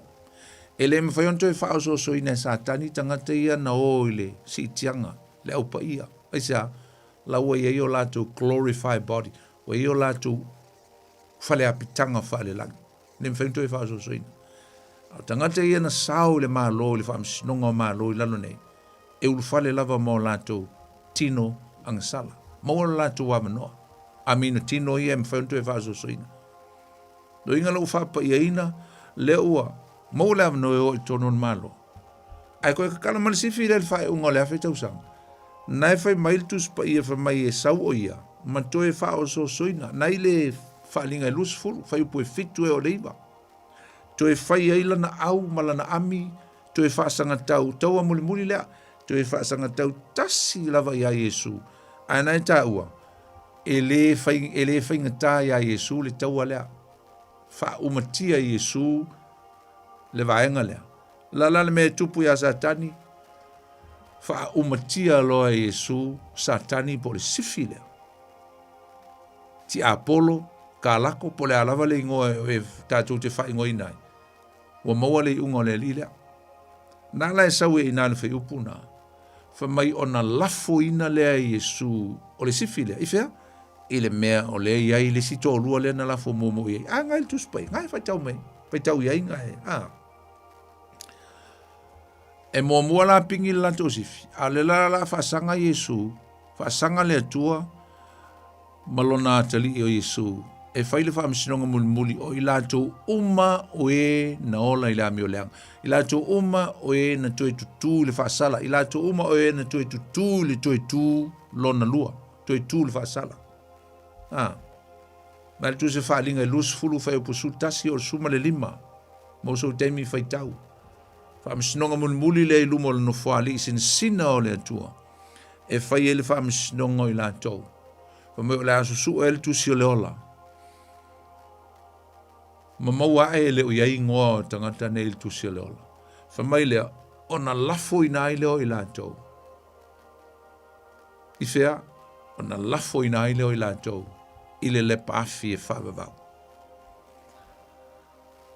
O le me muli, fio mai Yesu e whaatulo na malo. Amsalo le mea taua lewa. Leo te telefo statu tal noa e wa lewa, levon tatu tal noa ima. Te fio mai Yesu e whaatulo na malo. I le lalolangi nei, ma o le me sili lea na tāua e toi fio me Yesu. O le whaatuina o le malo Yesu. O le whaataunuina lea. O walo anga ma perfectanga. Na whaia I le nuu o le atua na mai e perfecta. Pe o tānelu, tau pe fitu. E upoe, esfumal wha. Mai o na pō ia. O na pō o ia tupu. E whaatuina I le atua. O tupu ai, o tupu o lalangi. Teimi lea la sau Yesu e whaatulo na malo. O le a whaatuina I le atua o le langi ma le lalangi. O lona malo e le wha umatia e whaavavau. O le malo fo I e le tuina atu. Ia I se tasinu. E nate tu I mamoina ma wha umatia. Ia malo umalava. A o ia e tu mau lava e whaavavau. This kingdom, the kingdom of God, is coming to be established on earth. Ale ta ua mai I le Daniel. E matua wha umatia. Ne o toe eko mai e ila, le tau e amaketu. E wha umatia e Yesu. Malo uma le langi. The mai leo tu spaia. Mai leo tu se faling. Fa toru ona sau elinga ngana lea. Ua pa u Papelonia. Ua pa u Papelonia teli. Ua pa u Papelonia. Babylon is fallen. Great Babylon has fallen. Babylon has fallen. Pa u Babylonia. Nala wingo le mea. Wa leo to iai ma se malo ia. Na nofo polonga ai le nuu o le atua. Amata mai lava ia ai kupito e tau ia Roma e tau mai I le malo le i le temile nei. O le malo lo fauina o le manufe ai o ma le temile nei whaali lilo. E o mai lava le temile nei whamai ua leo to iai se malo ua wha umatia. Wha umatia Yesu Kiriso. Alale mele tau mai I Danielu. Ai ua wha tuina. E ia o lona malo. Whamai nate tu I momoina. Ma wha umatia ia malo umalava. A o ia. It means his kingdom. Him as a king. A o ia e tu mau e whaavavau. Ia, le foi tātou te ta atu isi mau tātou talanoa ai fo I le vaenga le malo. Te lo teimi tātou te talo. Ma te i ono whai upo iwa na iai. Ia o mai lo malo, ia whai alo fina ngalo I lau langi, peo na whai re langi. Let your kingdom come. Let your will be done on earth as it is in heaven. Malo leo ke riso. e au mai le langi, i le lalo langi e whai e le malo le tua. Mai leo le whalinga e lus fulu. A mo ia mona wa pa ia le wa iai le tofi o le ulua i toi tū le si tianga. E le o fo i le pule a le oti whaalua i ate i la tau. Ai avea i la tau ma whai tau langa a le atua whaatasi mkeriso la tau te whai ai matupu fo i whaatasi ma ia i tau sanga e afe o le malo keriso e lunga o le funga e lele. Ia, walawa lea. Na vale tel no atu ala tala atu tatu leina e se poi fia balau mai foi so finangalo e fa popo mai tatu mta upu le fiafi ya balau mai molo am no tatu numero masan tolu fitu tasi lima i tolu fitu tasi lima i tolu le tatu numero ya e te balau mai ai pe afai e te fia balau mai il tatu numero na ya mai foi so finangalo e tu sai mal tato mata upu ya le usau tato wala mua fa talo fatu tato wala talo fa hello Papa ya tule puni ya talo fa lava tule pa sa no mai ya maro se fu maro fa maro allo la foi e foi le motel ata o mo le fa ringa lo sul foi po fitu ya fa mai o la fa tangata ia la ele fa sa ina fo mai tu sa pe to tele no no ta fanga ya yo pa ko kele a ka la yes e se me le fi fa so to ele me no ta la su su fa mai e we fa lo we fa fo ko il protein ka o le lemon ya il protein o lemon it's a protein o le protein o lemon pior que lu vale ma po protein tangata ya ele lemon o ka per ki o ka okay a me ta ti el ta la polo no fa il coloselo fa po sulfito fa mai o ye ma po me o ye mo me o ye po ma po me ya fa ta ya yesu es el ma de yo le fa lo anga po mana ia tele o tu le polo lava lo to mai tu lango me ngao ya me fa fo lele so fu maloloina na me se fo la auma fo la aina me fa pena ma no o malo siltino ia le tu fa tai vo le vala mai tai so son mai ya okay ya fa se fa ya pa atalo fa tu tas vola talo fa malo so fu mo poni talo fa ile sa no o tui oi ya sa no mai tui malo la so fu se ke le yo me mai ala makango yo fai ungol poklame ya e fia va kuisinga ia pe ka ingi faor kaimi ya ai o le vanga mo mua poni se kulolo sunga fa fenga e fia va kuisila ngona o le ngang fa tai ya fa tai kusa mal poklame ai mishalam ka upu ngei o ngole upu mongi lava ya ke o le maka upu ko ngwa le or kaimi ngei mali elo o le maka upu or kaimi ngei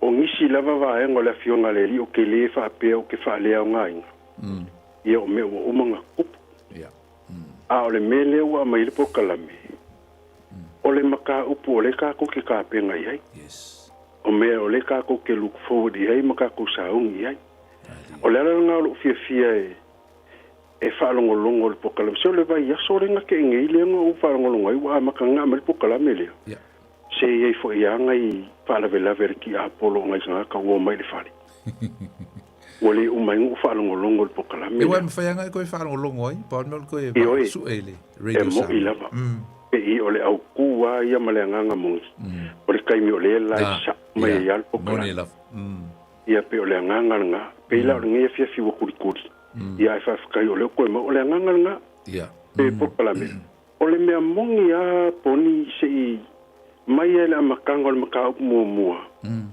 ile koe ile me ole sitianga ia se ia o mai le mele o ile au saunga e fia va ku mai ya longa lu ole nga fa kai ole ka kana ole vango e fa soa kwai ia e va kwai fo ingi ku lalo ia me se fo io se so soangi fa o popo Ale mamalu le kungu.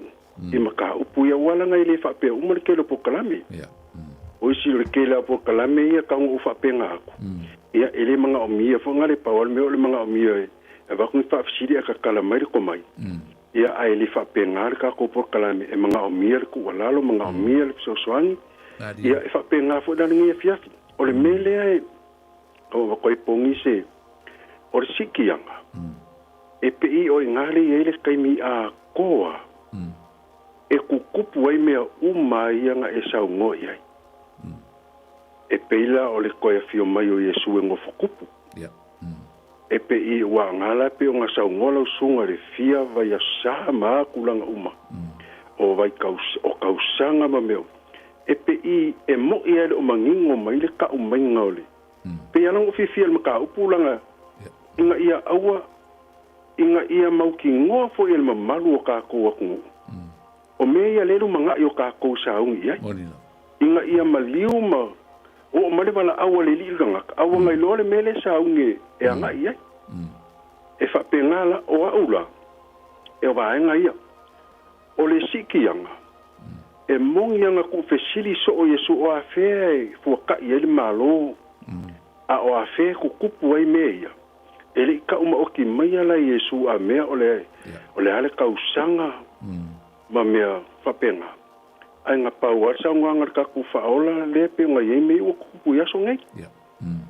A o ko whaalongolo I kala o kaua ma ko wā ai I kaua ua kukupu fe misa I vai inga e o le vao ma kua ma whangau o kokongu I a inga. Iang whamelole Yesu whaea lo ko uru. Ua laka mai le kaimi lea. Ia, ai pe o se kala whaangongo fo inga le langa o le ai e le whesiri ngai ko kongu spai o le whesiri fo inga le kau awele ni la lulangi man soi fuanga. Ai mise ka ko Samoa. Ka luanga mo moele a ngā kupulanga. O mea ia ngā fola le ai fola e ko sunga I whawhenga inga yaso nge. Ia peila ua avele ngā ma mea fo ilele pe o whaangonga kangi ao ai. I whinga ngalo si o kako ai ngalo ia la ko e se a me o kupu mai aso nge. Fai longa ngā lengsa o ngoi kako a kouwa ai loa ma kou whaalong. Ma kua wala fwai whangau o ese. Ma kua ma ainga whaea lo kou. To e ngakai ia pe o kulanga ia. E mamuri a koele ngang whawhakai ai lau sunga le whawhenga inga. O ingala I le sikianga lea. O le a fua mai ai. A o le kaimi e kupu ele me lea. Ia o ingala calculate mai ai la mea umala ia pe o le kaimi e koe fio mai Yesu e ngofo kupu. Ioi. Ingae pe o ngā o mai ele o le whapea a mea whapea. A laua mai mangingo e o fia kausanga ma makulanga whapenga. E pe ia la o ingale whaavai eso ua ulangonga. O le siwa enga longa lua la whakope ako se manga. O le mea lewa e saungo I ele orive vao. O le orive vao. O so o fo I lea mikanga. O ka kousa ngu ese. O ka kousa vava mamao. A o lewa a vele maliwo Yesu Keriso. Pa mai wale o koe ka ua ka kou se mea whapenga. A ua ka kou o Israelu whaaleanganga. E ala langa o fia koe a wakure kurea. Langa kasi le mea o lesa sapala mai eisi. E le o ka kou Israelu ka ke oma fola le mele. E le o ka kou Israelu. O mea pakingo ia Israelu. A o leo o ka kalango ka ika o ke whaafekai e le pokalame. O leo au mai. Ua maua ka kou avango. If God say yes, nobody can say no. E le ai ma se koe ngofo mawe e se kako. Pe a whai ua maua so kako avango.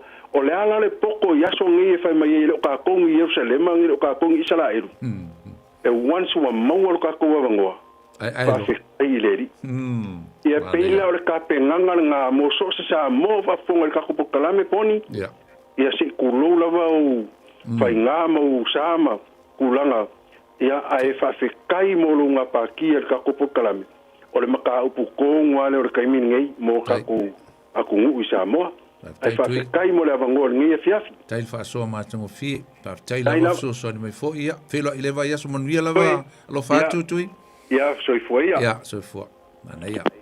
ana ia le melen ta o tui e tupu lo si tianga o ingai e fua mai ai si me mun mai ai lo pulen ta o tui calculate ai lo luinga o le a foi tau lava ai me lava mun mai e wala ni ngalo e le ia ma se me o le ata tu te pole e foi tau nisi me muli mai pe a fai e mautinoa e tātou teo ese si tianga.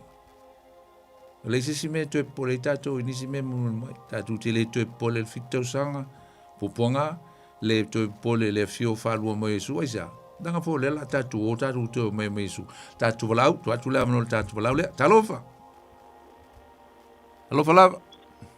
Rapoli. Oi, talofa. Take. Vai, vai so ngai. Malu so po manguero tsongore. Alo fo. Kom ka upungie yak. Alo te pati mai. Ya, ya mai fa so ngai so nga. Ya. Mo vai o vanga o ka kalmo foi maka upu visi po. Lo visi ka upu mo apu. Ya ko vai de kuranga we ni lo langi ba so ngai we ya ko. Ya, ke o me maka o kia po ni o faro ngolo we kalere. Ka ya ya Trump ya tamere o que via Trump vai ao sopo falo como malo Trump si já que te viu agora também agora ele se sai o pior só ele era como que já então só vai de com Trump e com o ele bem fala aí e papelonia o povo aí é o que faz mal no café que o bebê hoje e o fa va kai kai ama e ma eu ko fa ma ko vai por ka ko ai e pe pouco vai e se foi kai ko vai ele swing ale o langa ni ma bek o pura que vai ko i kaua e o mo fui e que vai ko so tapi ka que o ele vai nga ele por va sole po un kuaku no lo quero usar mori teka eu pe live mais a moscas. No, isso era muito e tinha uma bonita. Era uma. Awalei, alo fatu. Foi como ele vari. Ya, awalei. Ya fase forte fa. Ya, na. Malo lo vale. Kamalo si mai check mai le mamao le meu lo te pati mai ai, mai Taranaki so alo fatu ya to le uso malainga. Ya, ma un te lo fo lo tonu mai le te tonu la mai fa o maltato por clambe mo le tu lenga fa te tele la ni fiafi di festa do talo ya e al pese nga voi tata tu foi la tele ya sa ni fiafi ya le pese fo le tom finga vi fau na le mau pule mtu mua ya e se tina sa fie lope fe mo wai ya te lo am faiona na anga i le YouTube ia nga le taipa e o le ngoa ponifonoti ia ina e mawai te lo o malta tu taimi ia te lo fo ia o le afai ulta to por krameli fiafi i se talo fa te tele le tua ma to vi ia lava oe fa fo ia tu lava ia to ele vi inga ma le fa manu ma le fa ni tanga afte lo upu fa manatu mai ma to le tau o ni taimi o le soi fuanga ma to te olai tele o meo ma to vaia whailonga ma me tupu mai ia o lau whanau e mātou te tonu lava le tua lo e whetalai a o mai mea whapenei mo mātou vai ia mātou whae o mātou uru mwawa i atu oe o mai ailo mātou so swani whailo mai ai mātou pevo ni fiafi me foi lo upu o whailo mai ai mātou mwhamanatu mai mātou le tau tele o le nofo ta pena nofo fataltali nofo sauniuni ia manga fanga fo mato loto mai se o mato nganga i me umalamba fa le nganga ne fa pena ona mo ai mato le tua le manuia taimi te fia fa fo se me o mato sauni mata pena fa manuia yo tangata Samoa o lo fa pena ona mato mafuta le po mo o tangata le manuia fa manuia le tua i fo fo umalamba amnia foi se o matua tunu mo na te tai le tua anga le lei ia manuia Samoa man fai nga malo ia fatasi mai nei po leo mtau si matou Sa uni fo i o atu lunga o wala e mese i la tu umo e o ngā lulue. Ma le wheo i e o lo tunu ulunga o tele pui pui ma le loa i mātou. Toi whelua i fo i steimi o lumanai. Ia, tausi ma leo leo ma. Whaatau nu o mātou fufonga umalawa i peo ne iai. Mātou toi mafuta i fo i steimi o luma. Ia, i le mātou Paul Klame. Ia, i fo i pele vinga ia toi, nā le mātou titalo. Ia, wala tu ia Yesu lu mātou li i malo mātou whaola. Amen. Ia, on la tātou Paul Klame li fiafi. E wha moi o le a, tau whai mai tātou Paul Klame. Mai Samoa pe a whai lava i tāra whea ngai ma o kei me uma ma tūlanga o no whanga o loo whapenao na tau mwhai mai ai. Ia a whai e te uis whale tonu i au te loa le a whai ne lo whina ngalo. Le as tūlanga iai ia tātou tue whelo i tātou Paul Klame i se teimi le lumanai. Ai mo lei teimi. Ia o la auto ona lei, poni whono ti, pa soifo ia mo lei teimi. God bless.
Ia vi ia ai oi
le si fonga matango fina sunga le whawhengainga pasta poni fono tima le tātou peselena. Ia, tawalunga tuai ia le tautua pe o ne le tātou por kalame whaatulanga ino le nei vaenga le fiafi. Tātou por kalame le na ia fefio sunga fua le tau le valu le afaleiva. Ia, te le na taimi e whapena ona mauai ia whaalumanga whaaleanganga mō tātou le ngata le tātou atinu u. Ia, e whapitoa mō oele nai te su e la fionga pa ia le atua. O oele nai te avela umata upu lea o ngā tuspa ia. Ia po o oi fo i whaonga le ola ma le soifua. I so se ka le sia, ia wale, tuspa ia le, fo le whailonga ina se ka le sia. Ia so se ka le sia, tātou te whailonga whaonga ina le whiunga pa ia le atua. Ia o tātou porkalamela le nao le neivanga le whiawhileo te maua atu. E whai malanga le au na le tua i Samoa. Ia, nāla o mga whele mātonu ma le mapasta. Ioi, maua le avanoi le songa fua. Ia o le ata ma whai mai le tātou sumo le tātou porkalame. Ia a o na tua atu. Ia o le alu ia a pasta e amolanga ako kāpolo. Ioi, whai fuising na relax ia o maua le avanoi malanga i Samoa.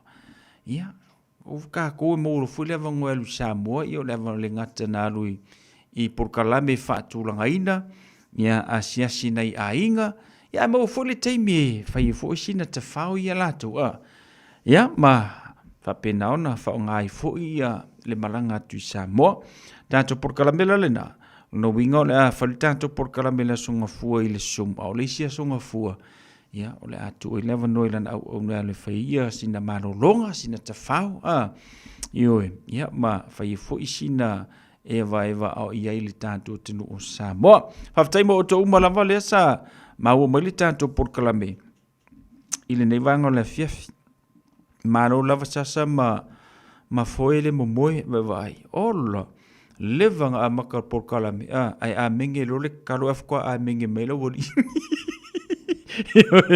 le van ka fafau a menge lo le karo fai ur ka ko pokala me afako a menge vai ke lo le leia ka kanga moi ewe ke lo le leia le a menge langa a maka fa longo me amkanga o ke lo le leifo ia le a menge nga ke ia ilunga a menge mailo ia alo fatu mo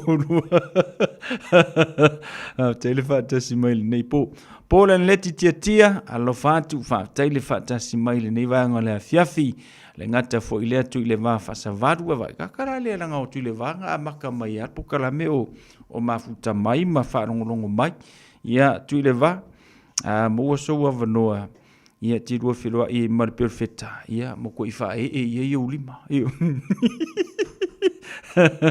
ia lesa talu toi alo fatu ia fa tele fata si mal tato por calameli ia fiafia melia Mikaele ia ko poeti va ko kelo tato pa ngale fata si mai ia alo fatele mo o tole nei vanga na fiafi male tanto por calame ia pi ona yele ni ia fiafi Jordan fatu ai fatu ngole ni ia fiafi ole itawalunga le tanto por calame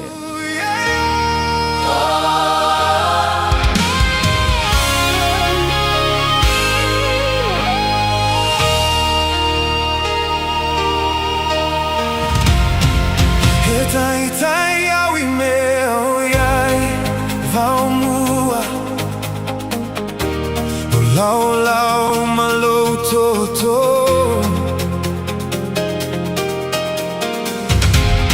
Fama fana ia te au E a e mauga I fovanu E tele tu la faina au Ue fatui na mai au I le oti Le tui o le oti O fe alo malosi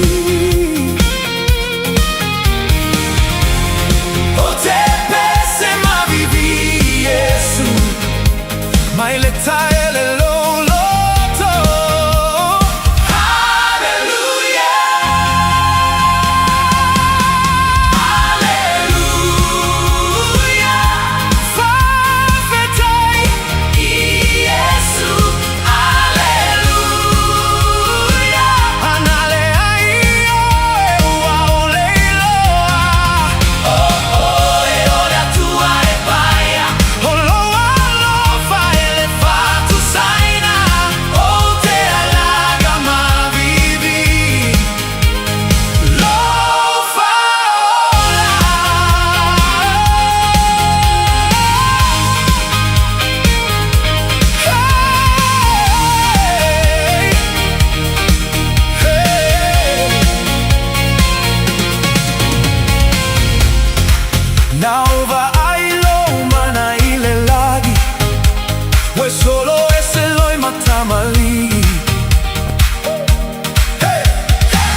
E alena si fonga mātango whina sunga ia Jordan Fatu manisi na whatunga mō tātou le nei whanga le fiafi. Se fulu tolo minuti o na tāle o le tūla sfulu o manatu o le tawalunga mai a ina le tātou por kalame. Ea ma le tātou tautua le nei wanga le fiafi. Alo whatu so a ten, alo whatele mo o lua. E fo i le whamawhanwhananga le tua. Ea mo o lua le nei a fiafi tu sei fo i. Ia manisio vaenga tu lai mail whanau, ma ua pēle lo tele, ia ma whamuamoe i le tua nei whapenao na mawaile ma whanwhana. Lo whatu mo o lua whaptaile whatasi mai. Foe, ia, lo whatu uso, lo whatu mo o lua ma whanau, whaptaile whatasi mai, ile nei foe vanga le fiafi. Tato porkalambele na nia vanga le fiafi. Whaptaile whatasi mai, whaptai foe ile tali e ino le tautua Radio Samoa lo mota malau lawa. Tanto whira i le asolulu i le lofa malanga leo le tua manuia maro longa le neipo. Ia manuia fo i ia fuafuanga a maise whea ngaluenga pei o na whianga iei tātou le neiva yaso. Nga lei fo i le tua i nei whanau. Ia i awa onga a maise o i lanto umalawa so se vaenga ma so se matawhaioi mo le nei fo i ia vai yaso. Lova tele mo tau whira i tātou le asolulu whasoi fo ia. Tell Alana, a Solomona, Epatata, Ile.